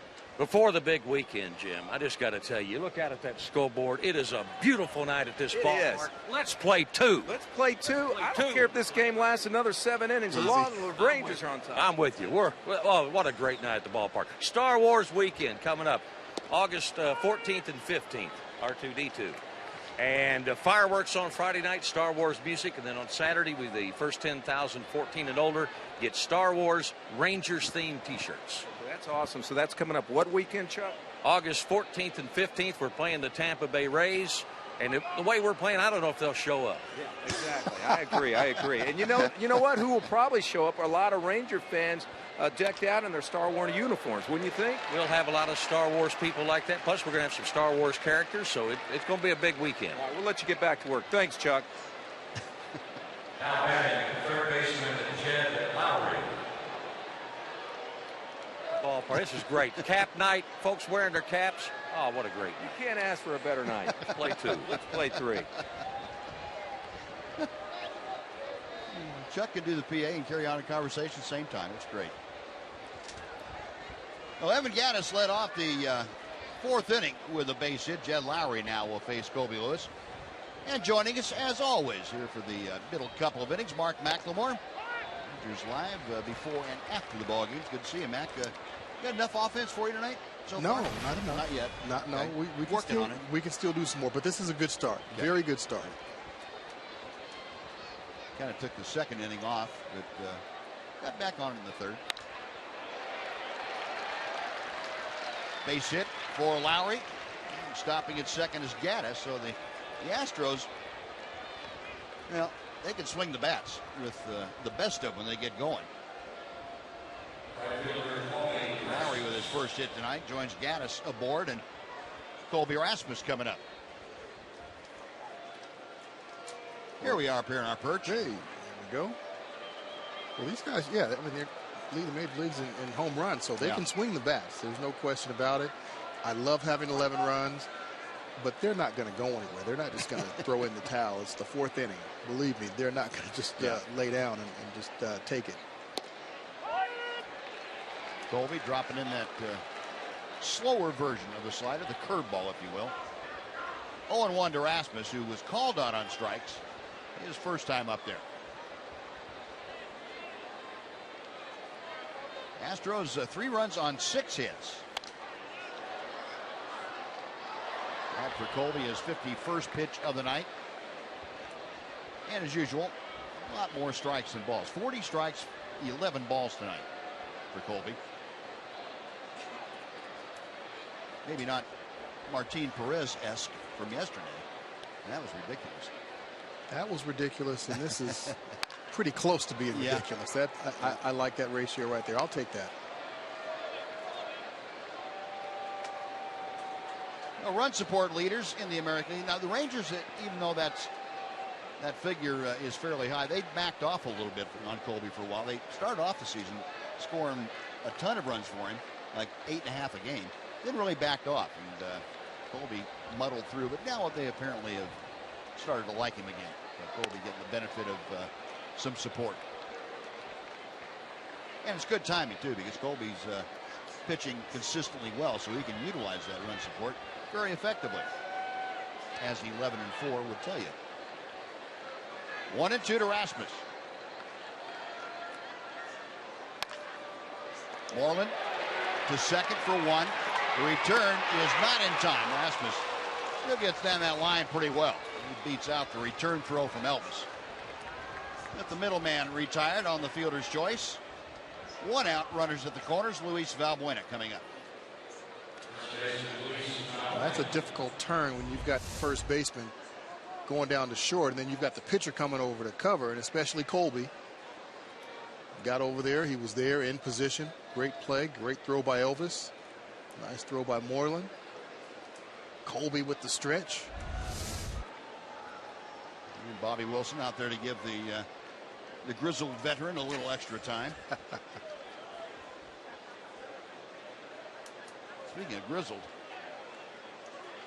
Evan Gattis down there at third. What Evan Gaddis this year? He's hit 1 triple in his career coming into the season, and he has 7 triples this year. With 2 months to go. How in the world can you figure that? Yeah, there's talk down in Houston of taking Towles Hill out. He might lead a petition drive to have that reversed. I think the triples that he's had, most of them have gone up onto Towles Hill. Have they? Yeah. He got one against the Rangers down there that last trip he made. Actually, not in his defense, but he does get around pretty well. Once he gets a head of steam going, he moves pretty good.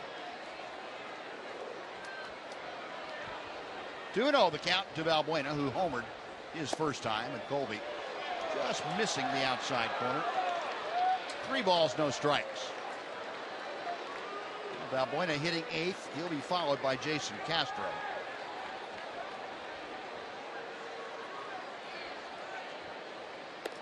And ball 4. Colby issues his first free pass here this evening. Base is now loaded for Castro.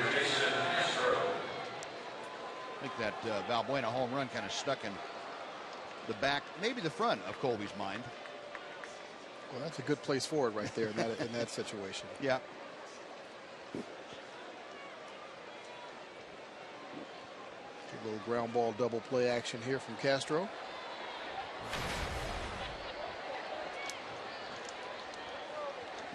Castro doubled sharply into the right field corner his first time up there. 1 ball, no strikes. And Bobby Wilson can go out and mention something else to Colby.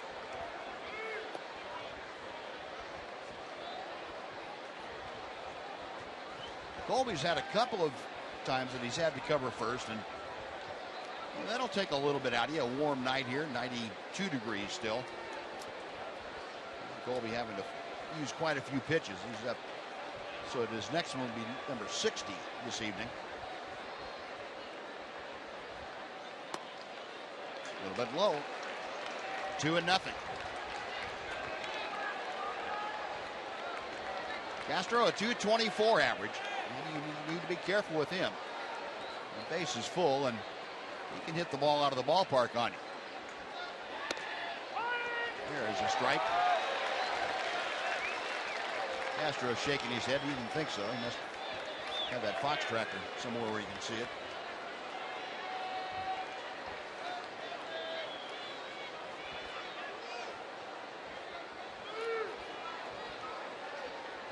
Colby sets, and the 2-1. 3 balls and a strike.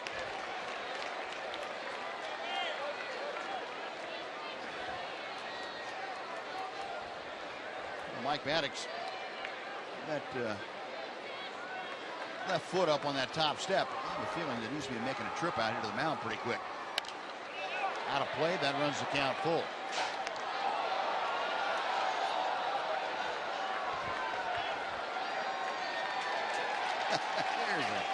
There's a happy young one.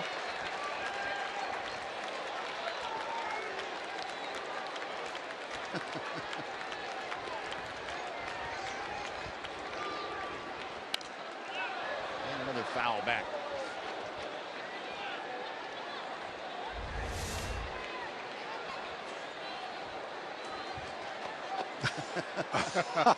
The agony of defeat right there.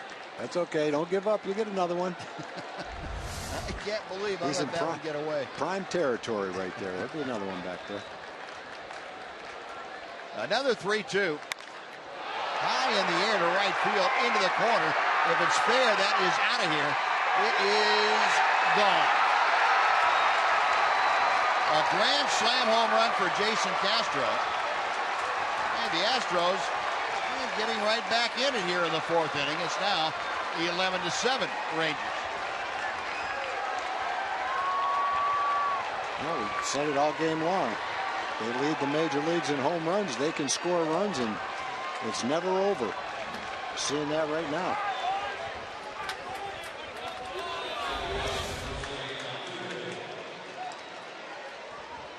And Colby got behind in the count.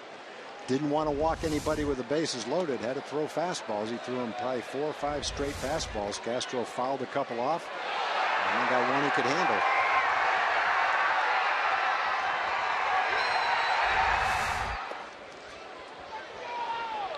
Well, it's back to a 4-run game now. And the top of the order, Jose Altuve facing Colby Lewis. Altuve, 1 out of 2. Beltre picks him neatly on the backhand. 2 gone.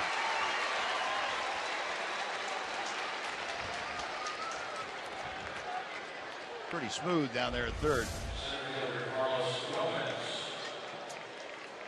That's the hot corner and the vacuum over there, making it look easy.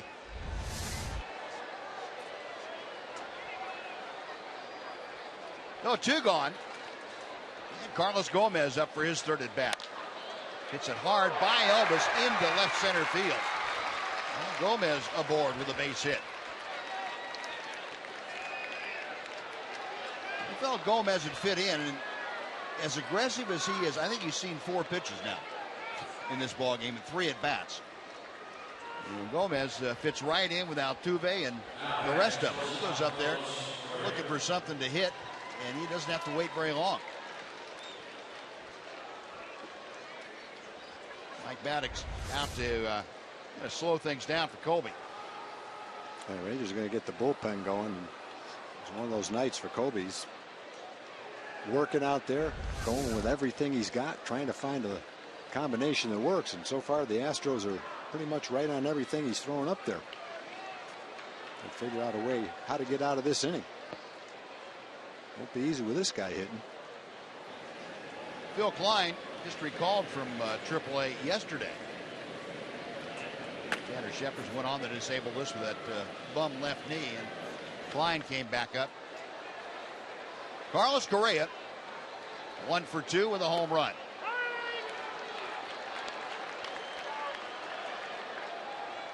And Correa, a .302 average.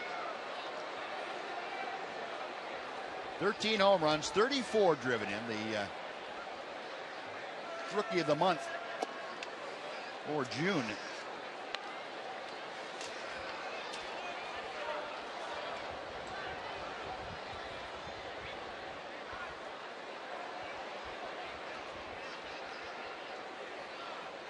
One ball and 1 strike.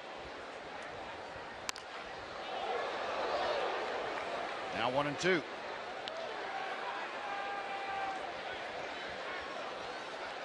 If you're watching the game from behind the dugout and you've got kids, you can't just casually watch the game, and those little gloves aren't going to help them. You better be ready to stick your hands up and make sure it can't hit them. That's a lot. It's close to the action right there. To right field, Chu got a good read on the ball and a good break, makes the catch, and that will do it. But Jason Castro puts 4 on the board with 1 swing of the bat. Rangers now lead after 3.5, 11-7. Baseball tournament.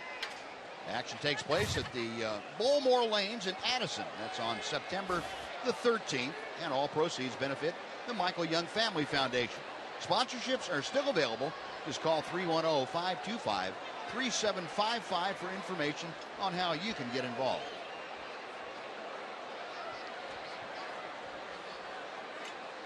Well, the Rangers come to bat here in the bottom of the 4th inning now, and Bobby Wilson up for his 3rd at bat. He's facing Mike Fiers. Fiers gave up 5 runs on 6 hits in the 3rd inning. Wilson had an RBI double and a run scored in that frame. He is 2 for 2 tonight. Fiers gets the count even at 1-1. Rangers 11 runs on 14 hits in the first 3 innings.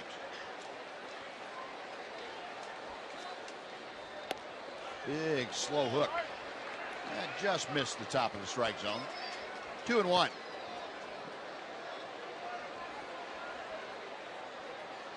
Fires the 30-year-old right-hander. Goes to the wine. Popped out of play.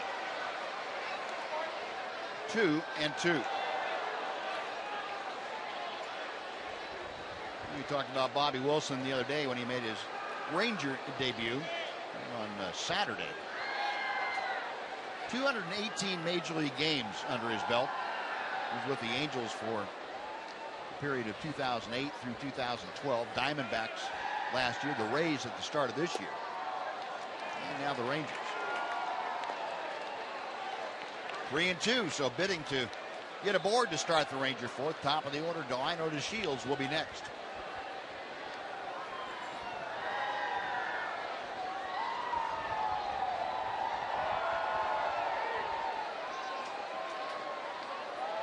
Fires with the payoff pitch. Boy, they're making Fires work. He had to throw over 40 pitches for his 1 inning. He's thrown 6 pitches to the first hitter here in the 4th inning. We're looking for him to throw probably 80 to 100 pitches. Hope he gets through 5, 6, 7 innings. Brady's going. He's going to struggle to get through this inning. And another foul ball. That's what kills you. He's struggling with his command a little bit, but foul ball after foul ball after foul ball. Throwing strikes. Yeah.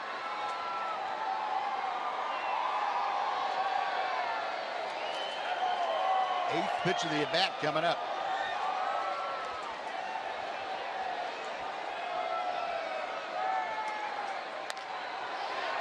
Right center field. Asmus moving over to his right. One gone. And Delino to Shields now will face Fires. The Shields 2 walks and 3 trips to the plate tonight. He has scored 2 runs. Doing what he does extremely well. Let's have long at bats. Get on base. His on base percentage continuing to climb. Came in at 364. It's up close to 370 again. Takes a strike at the knees. 0-1.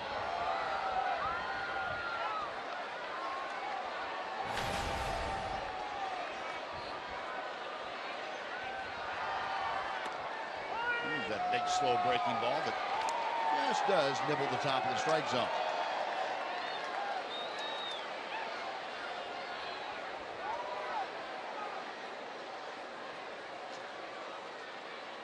Oh, 2 pitch.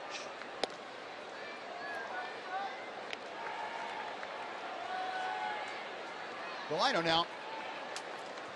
This is his 21st game in a row that he has batted in the leadoff spot. He's gone on strikes here as Fires gets him with that tantalizingly slow breaking ball. 2 gone.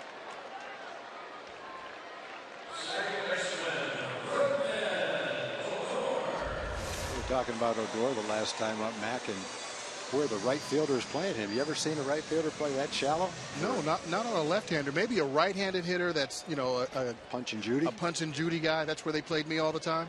But not a left-handed guy. And it doesn't matter how small you are, because when you pull the ball, you know, it's going to go a lot farther than when you typically hit it the other way. So, yeah, that was kind of surprising. And Odor is not the only one that he's playing that shallow on. I think he's still shallow now. He's still shallow. He's deeper than he was. But that area there, closer to the line than normal and shallower than normal, they must have a statistical chart that tells them it's in their best interest to play him that way.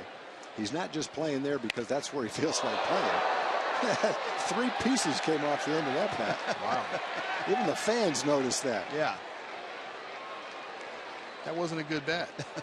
That hit right off the top of the bat, right at the sharp part of where the cup was, and kind of shattered the end of the bat. And the cup runneth over. There's still a piece waiting to come off, too.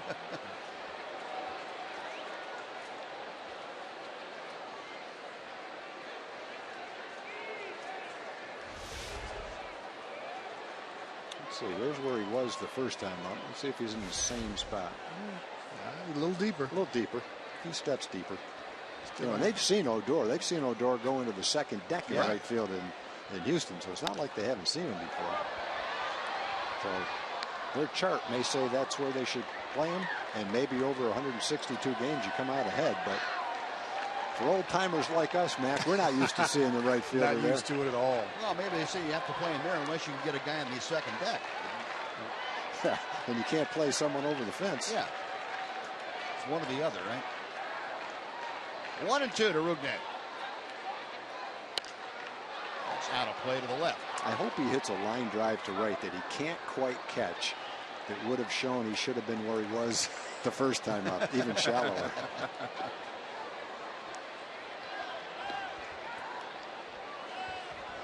Rugnet with the average at 267 now, 2 for 3 tonight. He has driven in a couple. Now the RBI total to 36.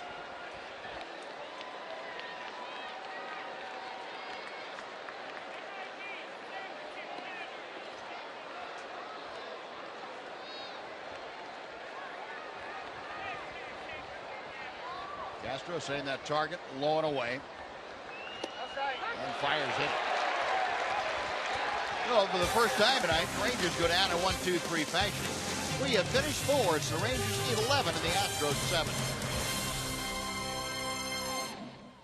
Brought to you by Southwest Airlines. Book your low fare now at southwest.com. And by Mazda. In every car we make, you'll see why driving matters. Well, Colby Lewis out to the hill to see if he can't regroup and have a good inning here in the 5th. Preston Tucker, Evan Gattis, and Jed Lowry, the first 3 Astros to face him. And Colby backdoors that breaking ball for strike 1.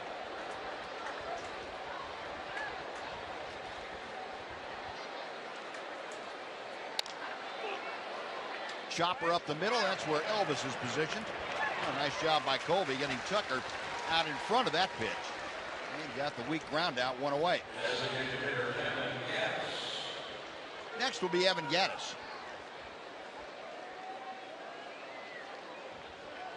Gattis 1 for 2, struck out in the first inning. Singled leading off the 4th inning. Average up to 249. And Colby pours in strike 1.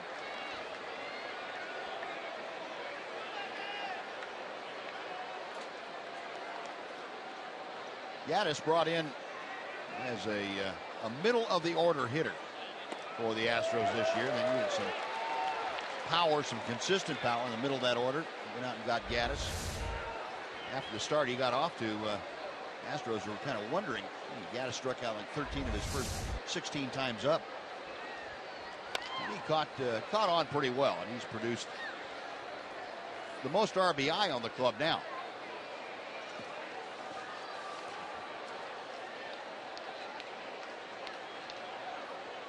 Go back since the tail end of April, the last week of April. Gattis has had 58 of his 59 RBI in that streak. He knocked in 1 run then in his first 17 games. Yep. Wow. Hit pretty well to left field. Hamilton retreating. Josh is there. 2 gone. No, Gattis flies out. Now Jed Lowry.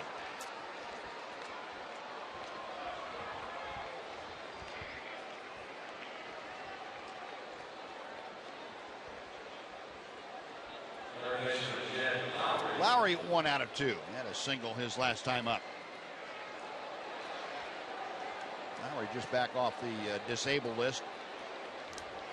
He had a torn ligament in his right thumb that caused him to miss about 2 months.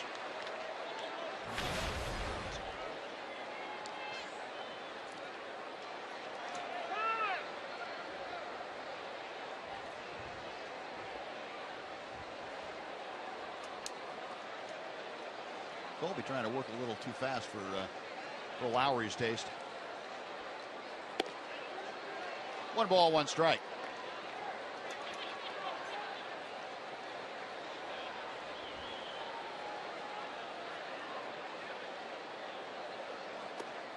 Now 2-1. Now, there's been some speculation that had Lowry not been injured, that Carlos Correa would still be playing in the minor leagues, or at least would have been the first full half of the season. Yeah, that's interesting.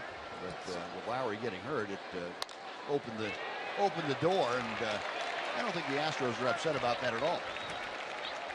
Lowry with his second hit of the night, a 2-out single, has him aboard for Colby Rasmus.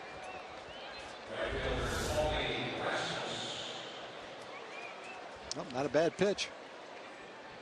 Sinking fastball tailing away. Hit it right off the end of the bat. Found a hole, though.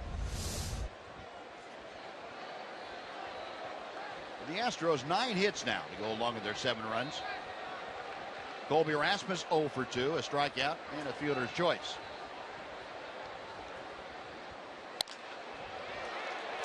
And hit it off the end of the bat towards center. Easy play for Delano to Shields, and that'll do it. So Colby gives up a harmless 2-out single. He strands a runner. We played half the ball game. Rangers leading 11-7. Fans will be treated to a Medical Center Arlington Adrian Beltre bobblehead. Join us to see the Rangers take on the Rays that afternoon and get your collectible bobblehead. Visit TexasRangers.com or call 972-RANGERS for your tickets. Prince Fielder leading off here in the Ranger 5th inning. Fielder 2 for 3 tonight, a pair of RBI singles and 2 runs scored. Prince now 42 multiple hit games this year. Pitching in the air to left center field. Gomez retreating. He stops just shy of the warning track. 1 gone. That was high enough where the wind coming in affected that one. Prince gave it a pretty good ride, but not quite far enough. 1 gone. Beltre coming up. Let's send it over to Aaron Hardigan for a Mazda game break.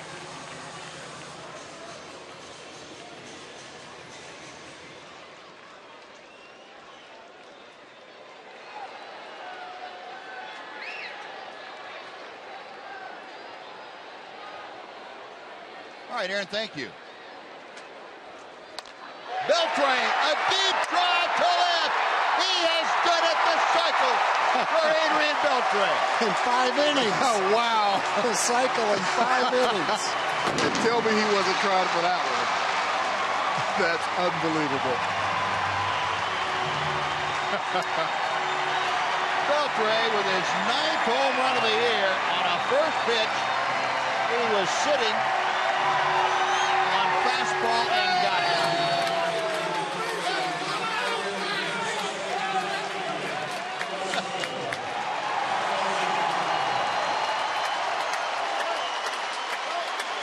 Fourth player in Major League history to hit for the cycle 3 times. 3 in this ballpark.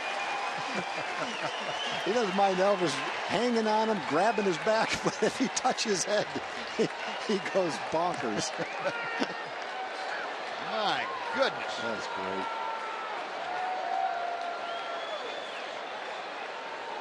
4 consecutive at-bats. Triple, double, single home run.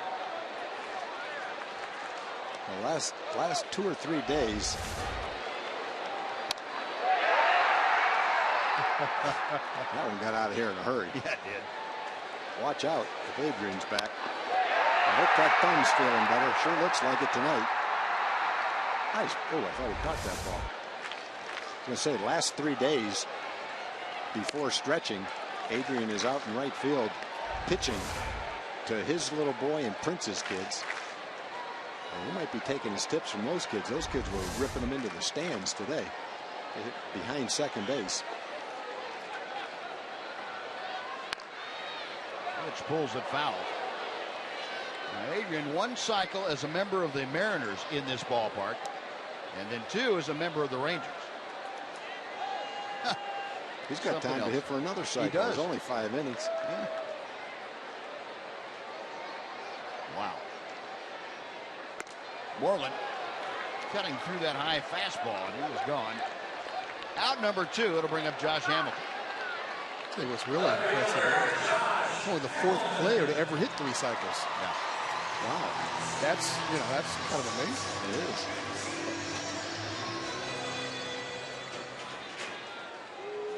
And if that's the case, well, they're going to do some research on it. If that's the case, he may be the only one to hit all 3 in the same ballpark. That is a safe bet. I don't know. It just depends on what the other guys did. I just noticed another difference, Buzz, from when we were playing. He reached into the cooler. Instead of popping out a soft drink, he popped out a coconut water. Yeah. Do they have coconut water? I don't think they had it. The first time I had coconut water was in Venezuela. We'd go on a road trip and stop at a side restaurant on the side of the street, and they'd have pork sandwiches. They have a huge pig on a rotisserie, and they cut the pork off and give you a sandwich. And if you wanted a drink, you could get a coconut, and they'd take a machete and chop off the top of the coconut and stick a straw in it. You could drink the water right out of a coconut. There you go. But never saw it in the bottle, that's for sure. Call strike 3. Josh caught looking, and that'll do it. But Adrian Beltre completes the cycle with his 9th home run of the year. Rangers now lead at 12-7 after 5. Mac, thanks for joining us. We'll see you after the ball game on Rangers Live.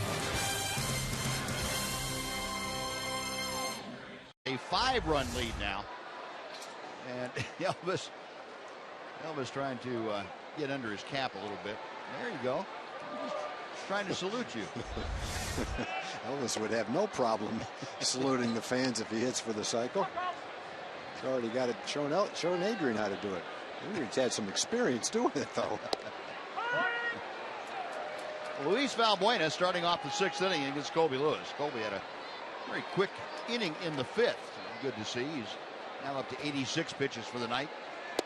And Valbuena, a check swing, he did not go around.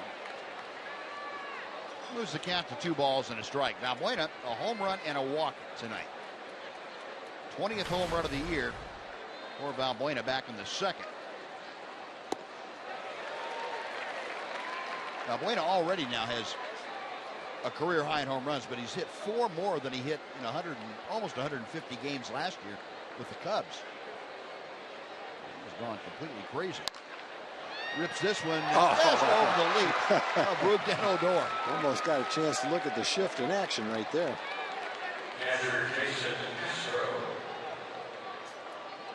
Odor kind of with a wry smile on his face. Yeah, I almost got you. Well, if it was DJ LeMahieu playing second base out there, he might have caught it. True. He's about 6'4".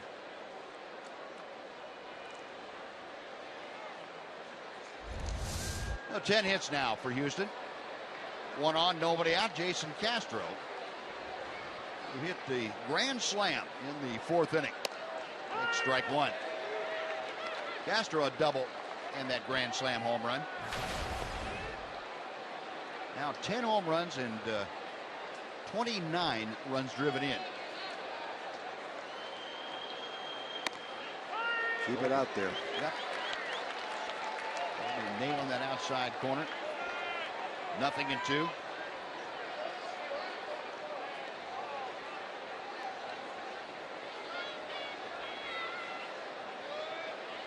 Bobby Wilson flashing the signs out. Colby ready to go. Got him swing. Good back foot breaking ball. That slider down and in, and Colby getting that together pretty well. That's just his 3rd strikeout tonight, but his 1st since the 2nd inning. Yeah, good combination. 2 fastballs away and a hard breaking ball down and in. See how Colby grips it, how he lets go of it, and there's the spin.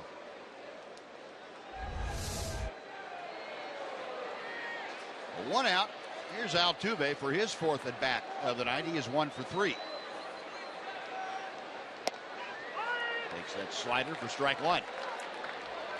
Altuve singled to start the game off. Astros put 2 on the board in the 1st as Carlos Correa hit the home run with Altuve aboard.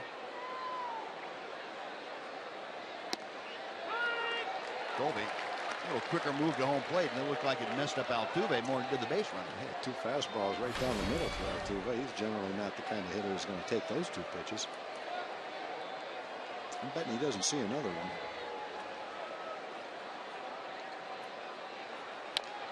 He got that slider and just able to get a piece of it.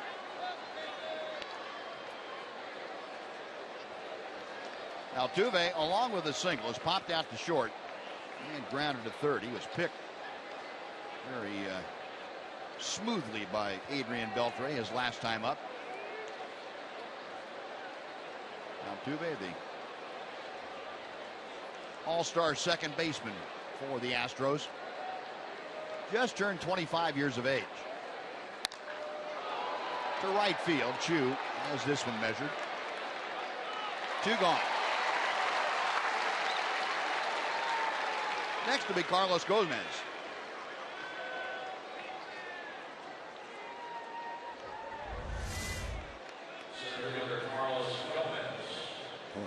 Altuve popped it up. Filled the middle of the plate with strikes, and Altuve ended up with a pop-up to right field. Conveniently unwild.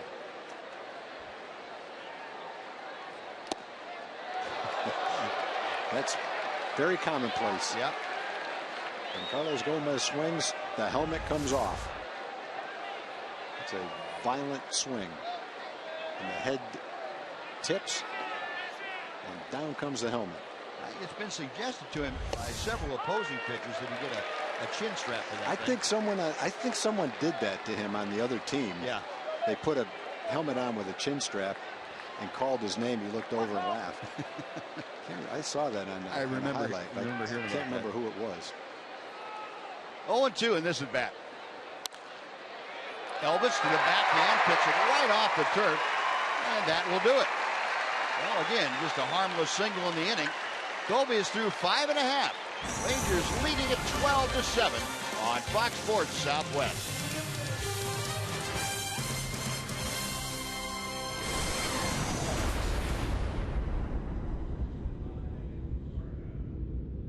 But is $100 and dinner for 2 at Sonic Drive-In. If a Ranger hits a home run during this inning, Rob Hammerstrom from Flower Mound, Texas will win $100. And if a Ranger hits a grand slam this inning, Rob is going to take home $25,000. You can register at any participating Sonic or restaurant. Shin-Soo Choo starting off the Rangers' 6th inning. And Mike Fiers feels that off-speed breaking ball that Choo fouls off. 0-2. Choo, a home run, a walk, and a strikeout tonight. 1 for 2. Rangers 12 runs on 15 hits. Talking about Adrian Beltre getting the cycle tonight, and Shin-Soo Choo had one a couple of weeks ago in Colorado. Like that against the Rockies. Rangers, oddly enough, the Rangers have 6 cycles to their credit since 2009. That's by far the most in Major League Baseball. Seems like after Odobe had one way back when, there weren't that many of them. Right. For a while. Breaking ball is low, and the count is full to Choo. Yeah, six cycles for the Rangers. Next closest team is 3. Huh. That's kind of an anomaly. Last team to have 2 in a year, the way the Rangers have this year, the Diamondbacks back in 2012. And that question we were asking about, Adrian, about whether anybody else had hit all their cycles in the same park, the question is no. No. The answer is no. That Adrian's the only one to have all 3 cycles in the same ballpark. No, Choo strikes out before Elvis steps in. Let's check in with Emily Jones. Well, guys, as you have talked about over the last couple of weeks, Elvis Andrus has been much improved at the plate and in the field. And when we talked to him about his plate effectiveness of late, he actually credits Josh Hamilton and being able to use his bats for his production lately. Well, because it's that heavy, it makes me don't try to swing hard. Just, be on time and just throw the barrel to the ball. And, every time I do that, the ball actually is jumping really good from the bat. So I think that is one mindset. I kind of start using heavy bat this year. I use Adrian too for a little bit, and you can see a difference. Actually, I'm trying to do less when I got a heavier balls. He said they were actually having a conversation, he and Josh, during batting practice when this homestand began. Josh told him, hey, go pick up one of my bats and see what it does. And he uses a 35-32, Josh does, which is a lot bigger than what Elvis uses, but he says he's going to start ordering the bigger bat since it's been working so well. Thanks. Yeah. Very interesting. Yeah. Thanks for that, Jen. You don't see see many guys going to heavier. Most of them go lighter. You know, the funny thing is, if you were just watching the swings before and his swing now, you'd think he went to a lighter bat. Yeah, you would. His mechanics are such now that his bat looks much quicker. So you combine it with a bigger bat with better mechanics, and stands to reason the ball would jump better. Bobby Wilson at the plate, 2 for 3 tonight. Overall season average at 194. And fires missing outside, 2-1. Wilson, you remember, as he came from Tampa Bay to the Rangers, was hitting 145 at the big league level. He'd spent most of the season at AAA for Tampa Bay. He came over, and Robinson Chirinos immediately went on the disabled list with that bad thumb or shoulder. Wilson reaches out and pokes one down the line, but foul. 2-2 now. So Jeff Bannister, at the moment anyway, alternating Chris Jimenez and Bobby Wilson to see if he can get an idea about the right combination, pitchers, catchers, how they each handle situations.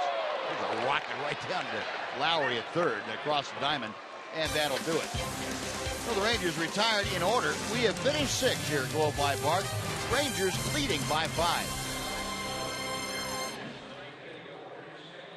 Recycle. Well, Adrian Beltre has it. How about a 2-run triple in the first inning? Adrian all the way over.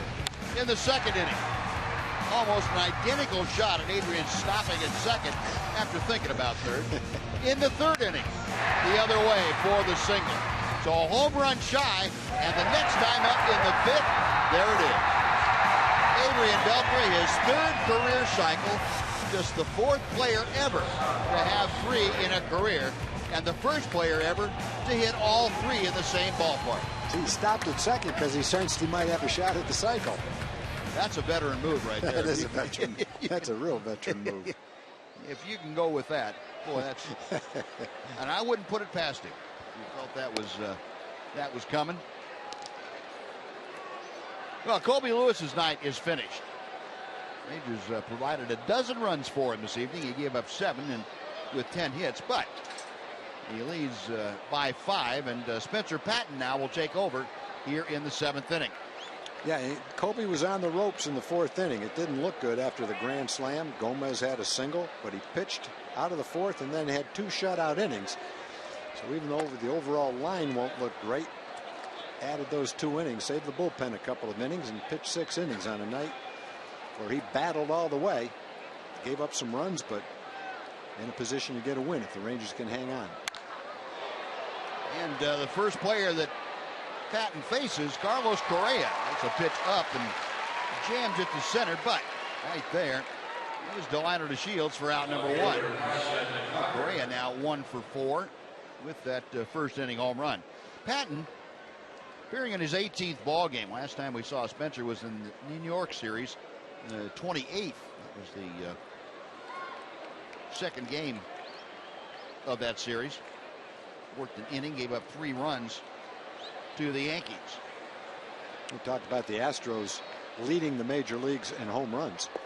Well, they hit 3 today, and that accounts for all 7 of their runs. A 2-run shot by Correa, a solo shot by Valbuena, and the grand slam by Castro. Foul back. 1 ball, 1 strike. Yeah, they're now up to 151 for the year. Well, he's definitely on pace to hit a couple hundred home runs or more.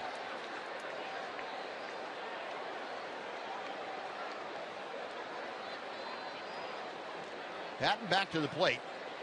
And, the check swing by Preston Tucker. 2-1. I think what's surprising, Tom, the ball club, the Astro Club, doesn't get on base with the kind of frequency where you would think they would be 3rd in the league in runs scored. But when they do get on base, apparently the home run follows pretty quickly. Home runs make a difference, boy. You know, and we talked about it earlier. The other thing, they steal a lot of bases. They're in first place by 11 stolen bases. So when they don't hit a home run to drive in a run, they can move guys around and get. That's a fair ball. Get in scoring position. right down the third baseline, and Tucker just reaching out and poking it right over the bag. And we saw a third base umpire, Manny Gonzalez, have to jump, and then when he came down, made the call fair. Well, Preston Tucker with the double right down the chalk. That ball's tailing well out of the strike zone. Tucker doesn't walk very much. He's a free swinger. A lot of movement on that tailing fastball. He's able to get the end of the bat on it. Manny Gonzalez, the third base umpire, jumped over it, and it goes for a double. Now that is the 11th Astro hit tonight. Tucker at second base. Evan Gaddis has one of those 11 hits. A fourth inning single. He also scored a run in that frame. 1 for 3 tonight. And Patton gets the inside corner for strike one.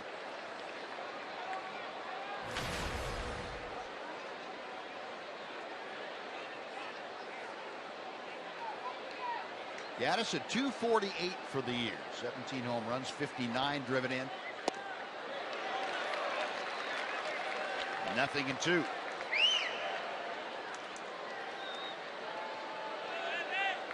Tom, we were talking the other night about pitchers coming over from the National League to the American, or vice versa, and hitters coming over. You seem to feel that hitters wouldn't have that big an adjustment to make.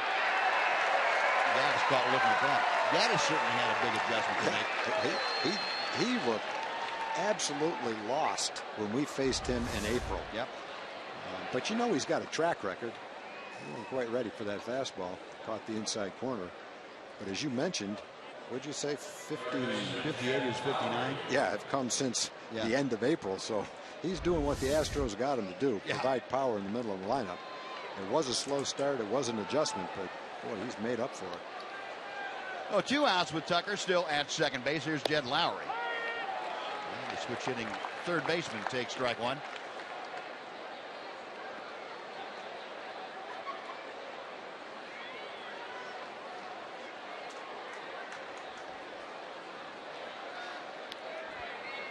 Lowry, a couple of singles tonight in 3 trips.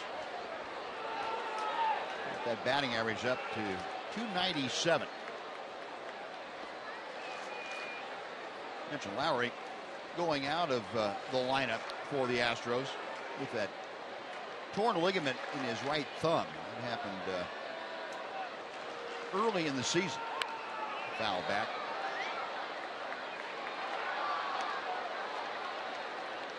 When he left the Astros lineup, he was leading the club in on-base percentage, on-base plus slugging, and runs scored.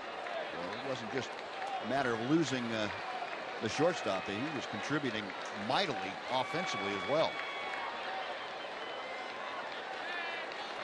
1-2.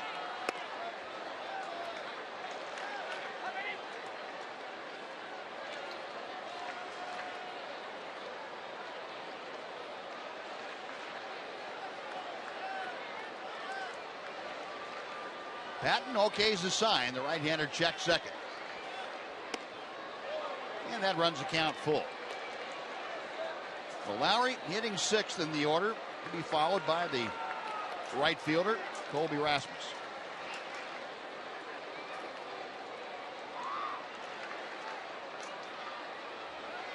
Patton with the payoff pitch on the way.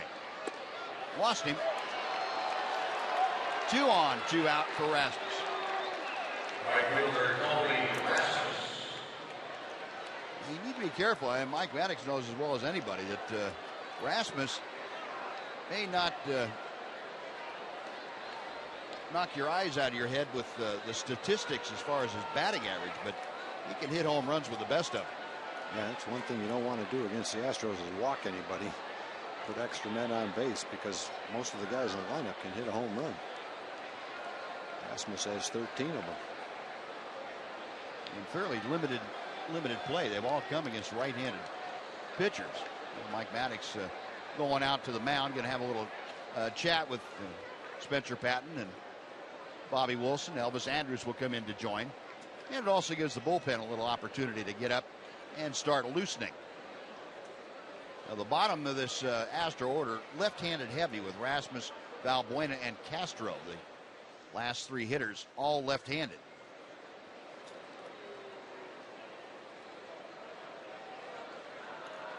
Well, Mike, making sure that everybody has their signal straight as to what they want to do with Colby Rasmus.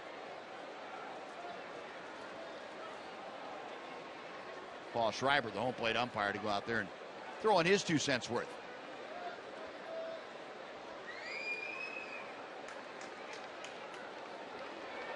Now we're set to go. Rasmus 0 for 3 tonight. Sam Freeman, Ranger left-hander, getting loose in the bullpen.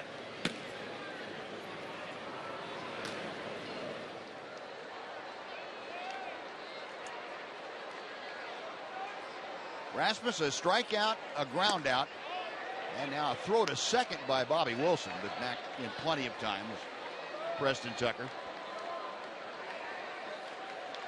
Rasmus also had a fly out to center field. That was his last time up. Rangers in a overshift on the infield. Adrian Beltre, the only Ranger on the left side of the diamond. Elvis playing right behind the bag.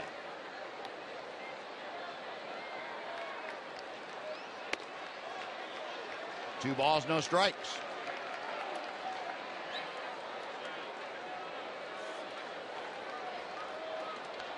Well, the only walk that Colby Lewis gave up was in the 4th inning, and that preceded the grand slam home run by Castro.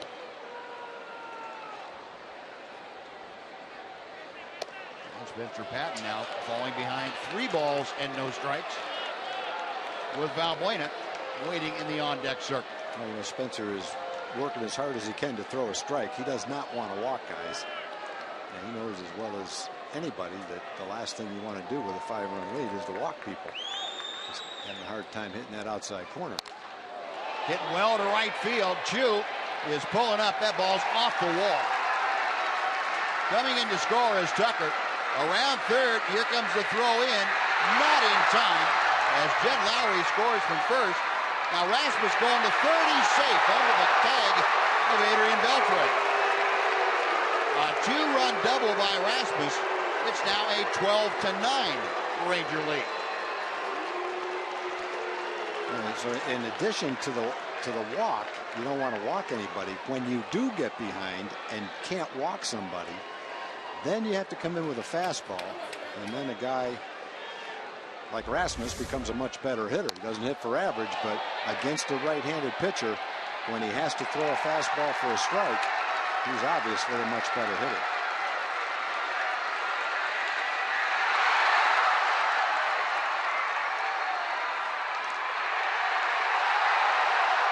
So a double credited to Rasmus. He advances to third on the throw into the plate.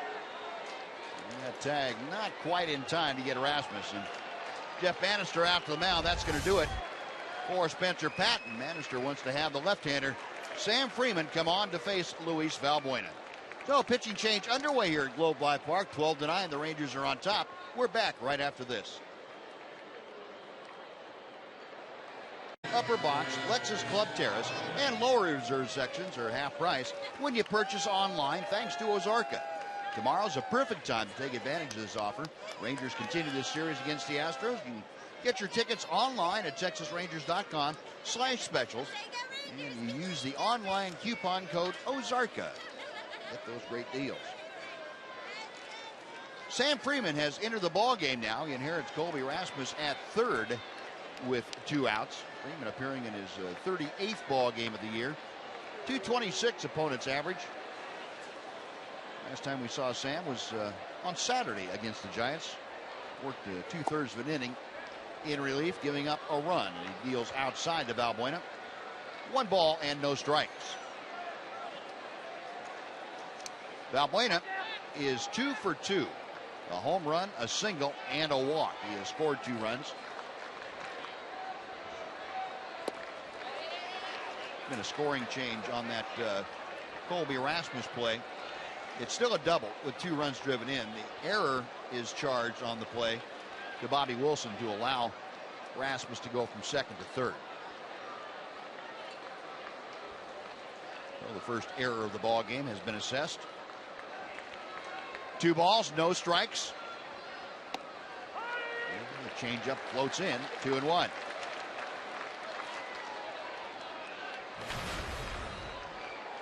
Sam Freeman, one of those left-handed pitchers that has a distinct reverse split. Those left-handed hitters are much more successful against him than our right-handed hitters. Freeman's getting up 298 average to left-handers, just a 152 average to right-handers. Probably why they didn't pinch hit for Valbuena. Behind the bag, it's a foul ball. Mitch would have had the easy play stepping on the bag, but we'll come back and try it at 2 balls, 2 strikes. Looks fair. Boy, it must have taken it. It did. A turn toward the foul line. It was fair all the way down until that last bounce. Field and Colbreth right there making the call. Well, it's a 2 ball, 2 strike count. Freeman set to work. Fly ball to left field. Hamilton coming hard, slides, makes the catch. Nice play by Josh. Looked like he had that measured all the way. He did that a little slide and kicked it off the top of the turf. 2 runs, 2 hits, 1 left. We'll take the 7th inning stretch in Globe Life Park in Arlington. 12-9, Rangers leading.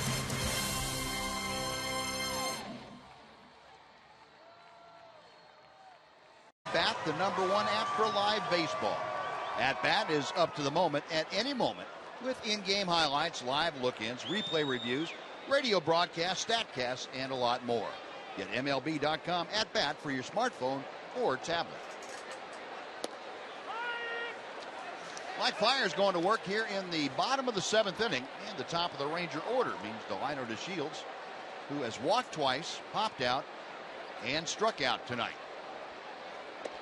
Inside, almost hit him. 1 ball, 1 strike. Both times DeShields has gotten on base, he has scored. Rangers 12 runs on 15 hits. The Astros not dying, not going away. 9 runs on 12 hits. 2 balls and a strike. Fiers now in relief. On since the 3rd inning tonight. 87 pitches under his belt. The 2-1 pitch. 3-1. Delino trying to start an inning off one more time by getting aboard. He'll be followed by Rougned Odor.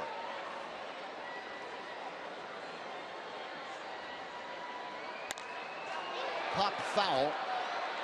And the wind will push that back into the seats. Full count.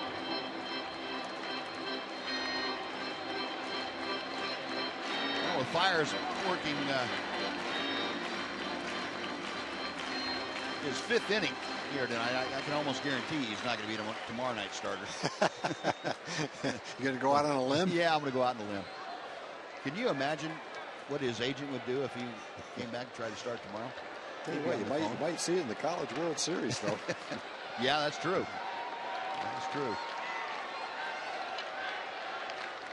Well, the right-hander with a payoff pitch. Outside, ball 4. 3rd walk of the night for Delino DeShields. You can't say enough about the job he's doing in the leadoff role. First 2 times he walked, he scored. Pretty good chance that's going to happen this inning, too. I remember a game Matt Williams was pitching at Rice in the Southwest Conference tournament. And I forget who he was pitching against, but he pitched 12 innings. And I believe the game was tied at the end of 12 innings. It was called. They continued it the next day, and he came back and pitched started the game the next day. Wow.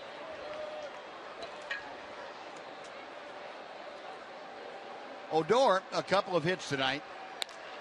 And he goes after the first pitch and pops it up. Correa, the shortstop, handles that for out #1. Now, before Prince Fielder comes up, let's send it over to Aaron Hardigan and Moss the game break.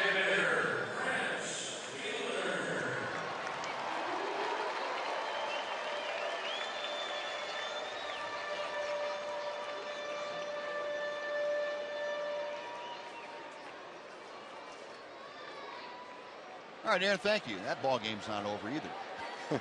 In that ballpark. You know, Brent Strom on his way out to the mound and talking to Mike Fiers about Prince Fielder. Well, the wild card becoming a very important part now for the race for the next 2 months. And Tampa is tied up with Chicago in their game tonight, 4-4 in the 8th inning. Baltimore and Toronto. Baltimore a half game behind Toronto. Toronto and Minnesota ostensibly tied for that second wild card spot. Rangers down there 2.5 games behind. Well, it is getting closer and closer. There's about 7 teams that are going to be within shouting distance of that. And the Angels, the way they're playing, having lost 6 straight, they're playing themselves right back in the middle of that thing too. Yeah, no kidding. They're getting shut out. They're having a hard time scoring right now. Rotations a little bit in flux. Wilson's on the disabled list.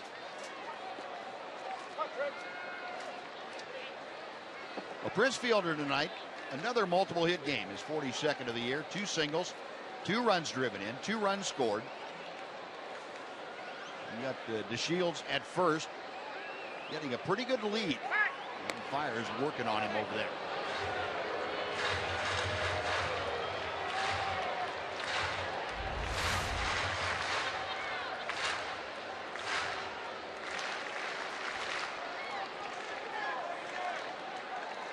And Delino got picked off here. Bumgarner got him in the first inning.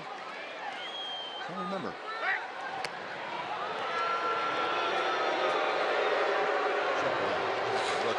He was a right-hander. Was it? Delino tried to get a good lead. Chris Heston. That's right. Yeah. Yeah, Chris Heston threw over there, almost got him twice, and then got him on the third one. He's working on Mike Fiers here.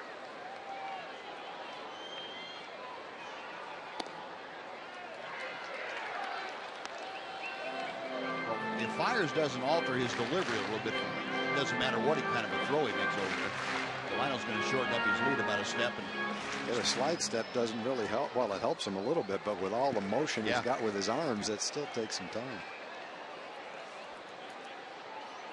1 ball, no strikes to Prince. Out of play down the left side. And that'll even the count.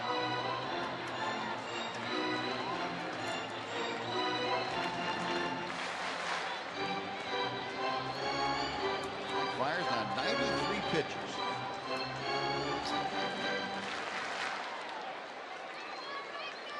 In the ball game since the 3rd inning.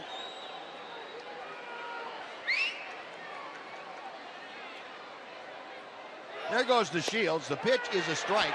The throw is not nearly in time. And Delino with his 17th stolen base of the year in at second safely.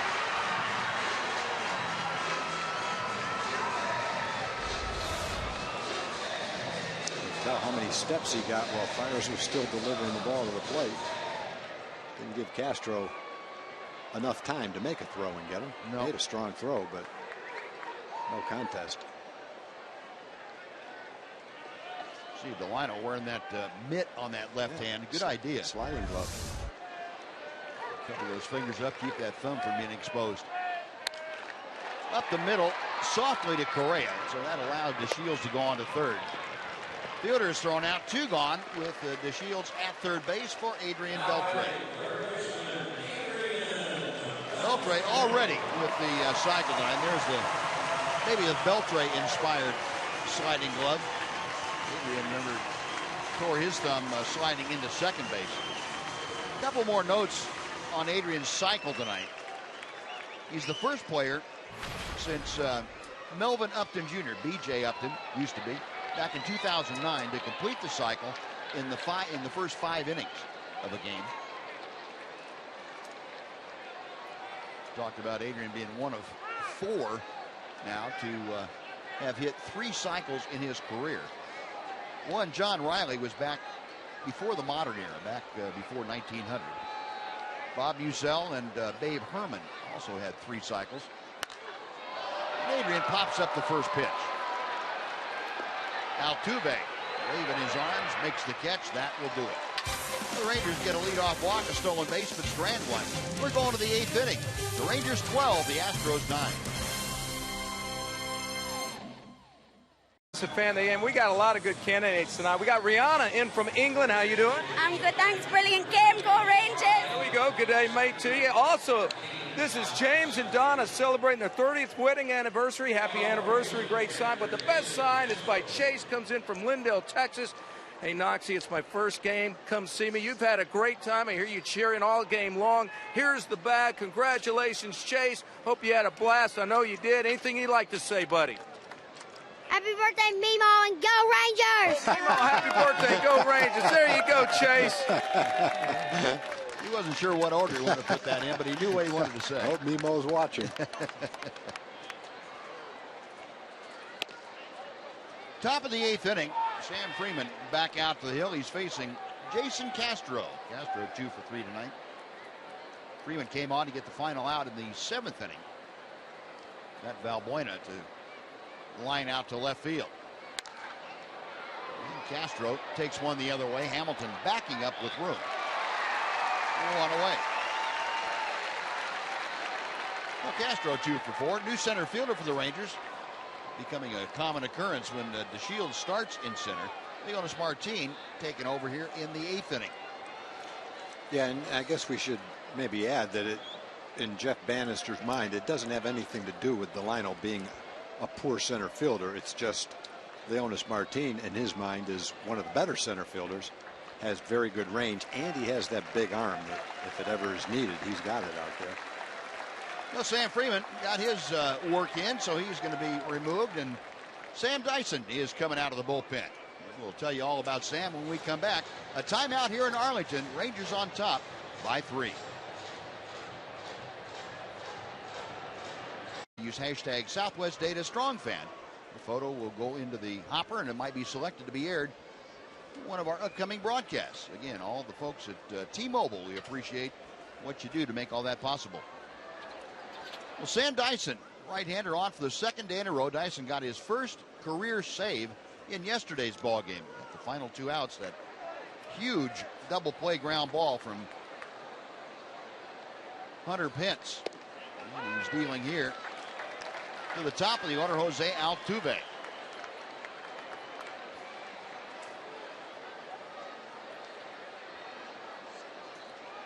Came in a crucial situation. You got a couple of ground balls. One of them turned into the game-ending double play. A lot of great comments about his about the heavy sinker that Dyson throws. Hunter Pence said that when he talked about his at-bat. Said, I know what he throws. He just beat me. He got the ball in on his fist. And that pitch back to the screen on the foul ball. It's just not comfortable facing a guy with a 96-mile-an-hour hard sinker. Right-hand hitter knows it's coming in toward him, but sometimes there's not much like Hunter Pence. He knew what was coming.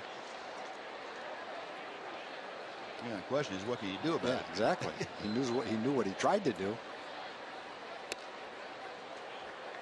97 is Sam went for a little extra octane. 2 balls and 2 strikes to Altuve. Altuve 1 for 4 tonight. Had a first inning single. Since then has popped out, flied out, and grounded out.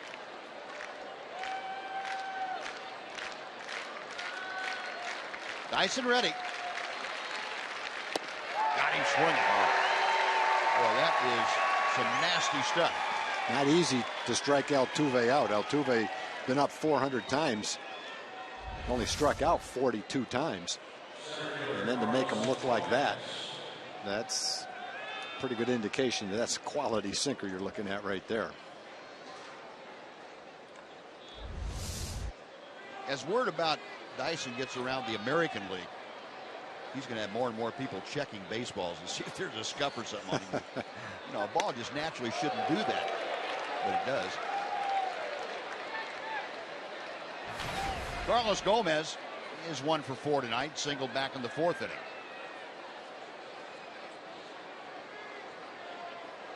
.278 the average for Gomez. There is strike two, 98. And just getting loose.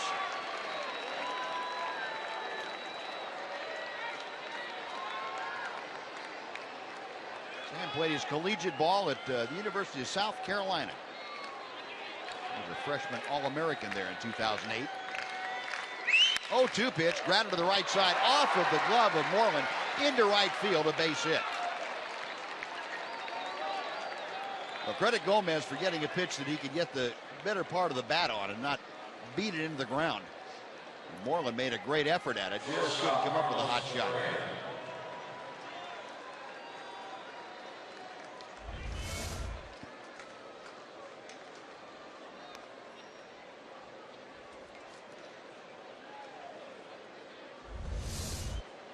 That is the 13th Houston Astro hit tonight. They still trail by 3 runs. 1 on, 2 out. Carlos Correa is 1 for 4. It is 13th home run of the year back in the first inning. 1 ball, no strikes.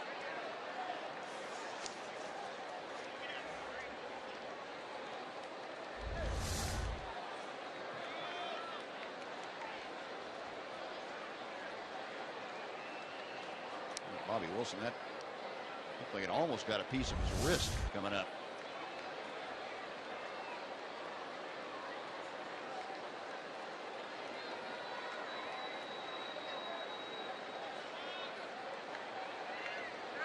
Dyson a check of first.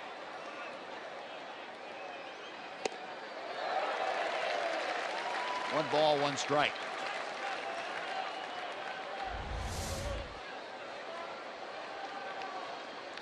See the sinking action on that pitch. Correa swung right over the top of it. This kind of a situation, kind of pitcher you want in there. Keep the ball down, keep the ball in the ballpark against a team that likes to use the long ball. Tough to hit that pitch out of. You hit that pitch out of the ballpark, you belong in a different league. Yeah, you sure do. Might have to go in and read the specimen on some of the stuff too. Yeah, and even if you have to do that, I don't know how you can make good enough contact to hit it out anyway. You might have the strength, but I don't know how you're going to make the contact. Yeah. 1-2 pitch coming. Gomez on the move, and Beltre will take care of that hopper across to Moreland, and that'll do it. Now 2-out single, no damage. We'll go to the bottom of the 8th inning. It's the Rangers 12 and the Astros 9.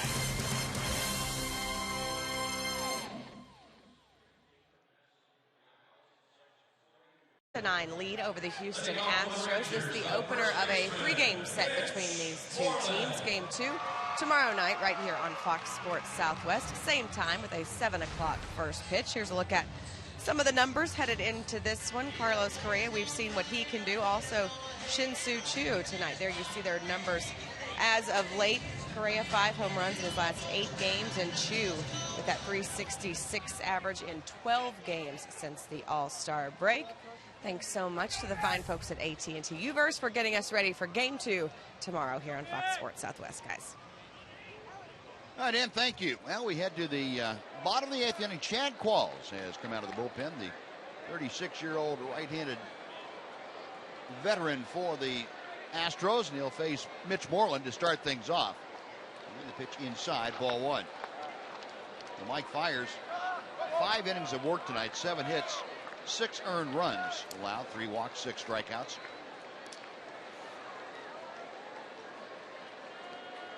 Moreland is 2 for 4. And he chops that one down to the first base coach, Hector Ortiz, for the Rangers. Hector making some friends there, about 6 rows up. Moreland, a pair of singles, a pair of runs driven in tonight. Also a pair of strikeouts. 287 the average, 56 RBI now for the Ranger first baseman.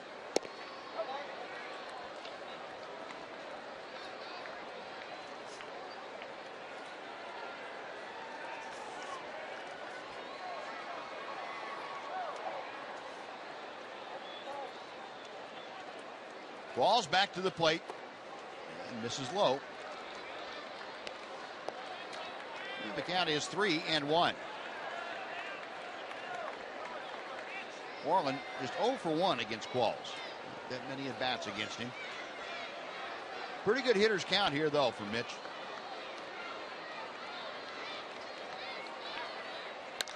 Popped him up. Into foul territory. Third baseman Jed Lowry near the coach's box makes it.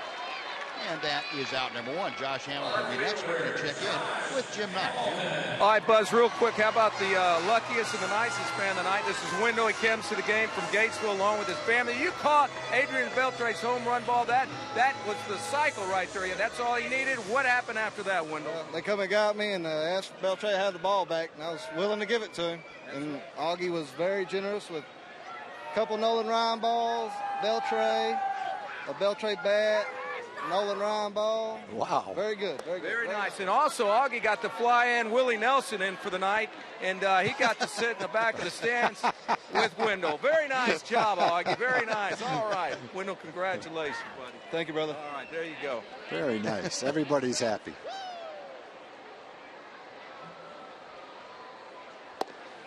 Josh Hamilton takes the pitch low. 1 ball and 1 strike. Josh tonight 0 for 4. He is the only Ranger starter that has not been on base tonight. And Josh, a couple of strikeouts, a pop out, and a fly out. And Qualls misses low and in. It's 2-1.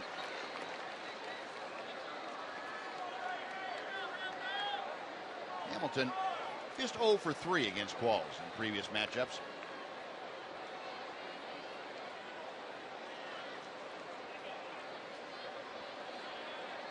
The 2-1 pitch. Altuve to the backhand. And he throws on to first for out number 2. Into that chip. That got a little crowded on the right side over there. Yeah, Correa and Altuve playing pretty close to each other.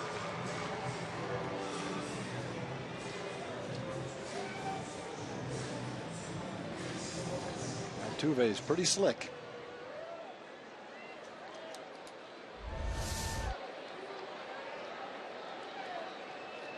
That's about 5'7", maybe 5'8" at the most. Plays about 6'8". Here's Shin-Soo Choo, who is 1 for 3. He made that play like Domingo Ayala. You ever heard of Domingo Ayala? No. He's a guy who has a website where he gives baseball instruction. So anyone at home wants to learn how to play baseball, check out Domingo Ayala. Turn in a double play. You'll see the same play Altuve just made. Is that his preferred method of going to your right? You got to see it. I can't describe it. You have to look it up and see it. Okay. I'll show you between innings. All right. If I can find it. Hope Domingo's going to cut you a little cut of the action. I entertained my grandkids for about 2 days with his videos. Oh, yeah? Yep. 0-2 pitch coming to Choo. Now 1-2. Shin-Soo at 239. It is 14th home run of the year back in the first inning. A 2-run blast now with 50 RBI.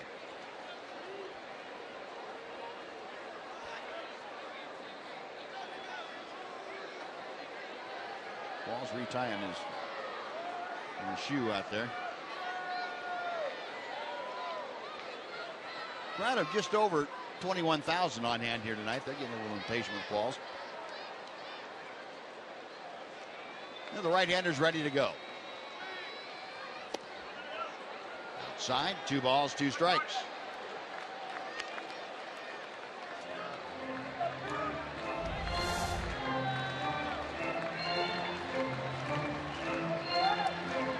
Call definitely checked the swing.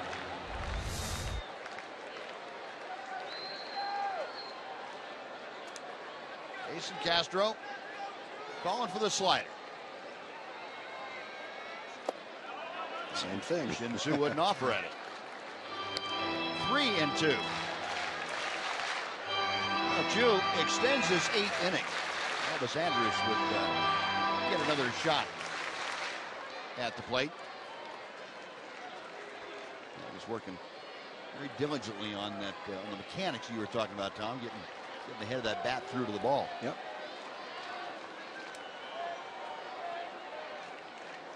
Balls and the payoff pitch.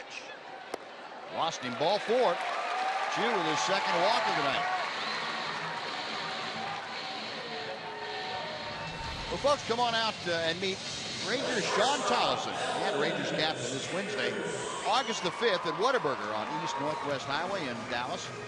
Don't miss this chance to win great prizes. Meet one of your favorite Rangers and Rangers captain at Whataburger. Speaking of whom, there is Sean Tollison out in the Ranger pen. It is a 3-run game, so a save situation unless the Rangers add on here with 2 outs. Elvis Andrus taking outside for ball 1. Elvis 2 for 4 tonight. A pair of singles in each of his first 2 at-bats. Grounded out in the 3rd and flied out in the 6th.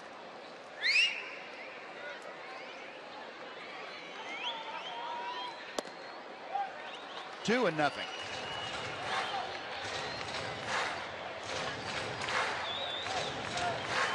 Paul's the veteran out of Southern California. Grew up in the Harbor City area. Now lives down in Austin. Signed out of the University of Nevada, Reno. And he gets the outside corner with strike 1.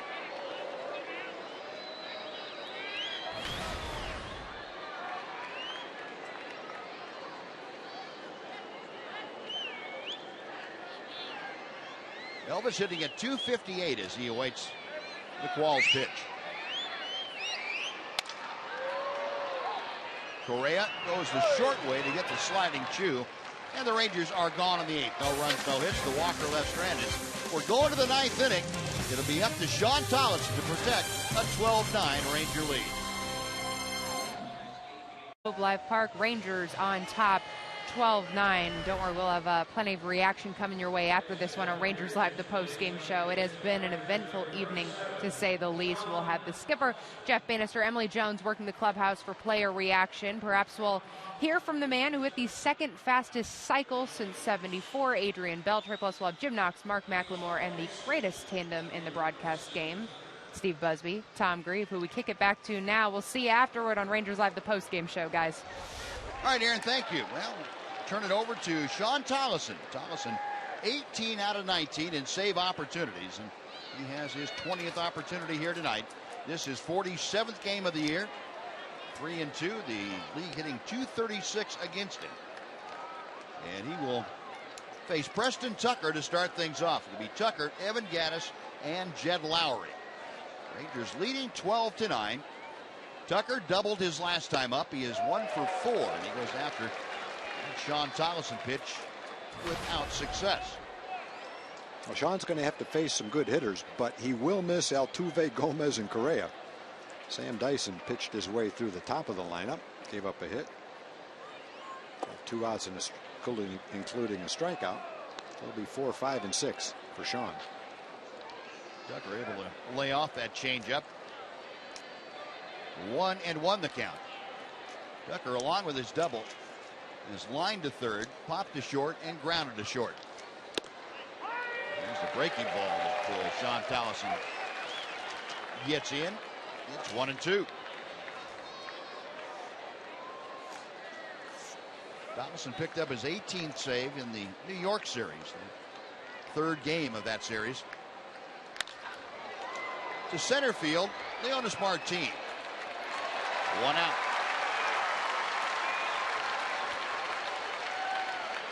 Evan Gattis to be next.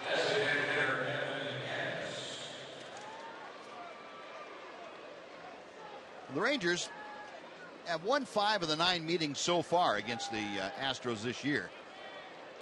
One of the 3 here at Globe Life Park in Arlington back in May was all they were able to get. They're trying to even the home series up and take a 6-4 lead in the overall series. Rangers also trying to win their 2nd consecutive ball game and 5th in the last 6 tries here at home. Gattis a single in 4 trips. He singled leading off the 4th inning and scored. speed, and that is in for a strike. Colby Lewis, pitcher of record for the Rangers with the first 6 innings.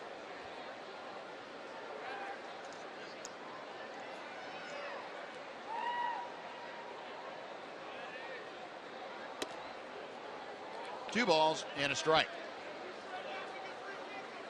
Colby trying to win his 5th consecutive decision. That would be a new high water mark for himself. I think that is 4th consecutive decision. My bad. 3-1 now. Tollison falling behind Gaddis. Gaddis hitting 4th or 5th in the order. He'll be followed by the 3rd baseman Jed Lowry.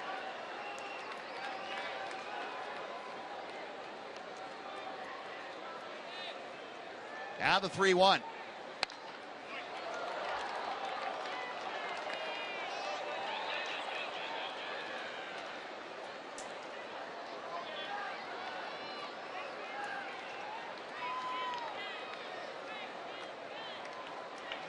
Gaddis climbing back in the box.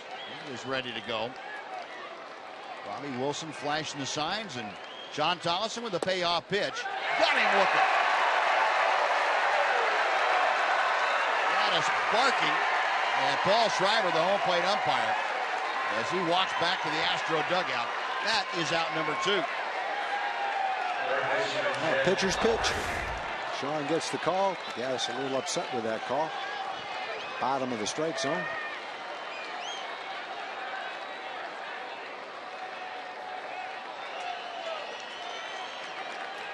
Sometimes you get the call, sometimes you don't. Yep. So 2 outs. Here's Lowry, and he takes strike 1. 21,671. Most of those left here. Ready to applaud a Ranger victory if Sean Tollison can close the things out against Lowry. Lowry 2 for 3 officially tonight. He's singled twice and walked. He has scored a run. Colby Lewis would be a 12-game winner. Odor, a diving catch, and that is a winner. Woodhead going after the little knuckleball off the end of the bat. Colby Lewis wins his 12th of the year. Sean Tollison is 19th save, and the Rangers are victorious tonight in what started out to be a slugfest that turned into pretty much a pitcher's duel as the game went on. 12-9 the final. Colby Lewis, Adrian Beltre, in the first 5 innings, hitting for the 3rd cycle of his career. The offensive highlight, and it took a defensive gem to end this thing here this evening. Yeah, he didn't have a choice, really. It wasn't a hard hit ball, but he couldn't lay back on it and try to catch it on a hop. So he had to catch it in the air, and he went all the way for it, dove it, and caught it. And they're going to check out the replay. What a play by Odor, and what a way to finish this thing off. Odor very much involved in the offense from the top of the order. He went 2 for 5 tonight, but he had a single, a triple. He drove in 2 runs, and he scored a pair of runs. And Colby Lewis benefiting from the offense. And speaking about offense, let's go down to Emily Jones, who has the outstanding offensive player tonight, Adrian Beltre. Yes, the paranoid hero of tonight's game. He is refusing to be doused with Powerade. Tonight, Adrian Beltre, the 3rd cycle of your career. Where does this one rank for you? I mean, I didn't expect a old guy like me to get a cycle, but you know. It came out. I need your glove. No, it's not going to be here.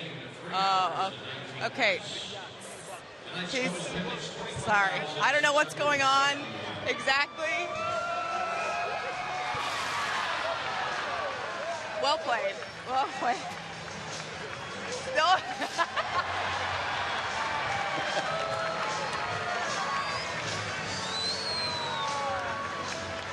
The old man can still move a little bit. They got you on the comeback, though.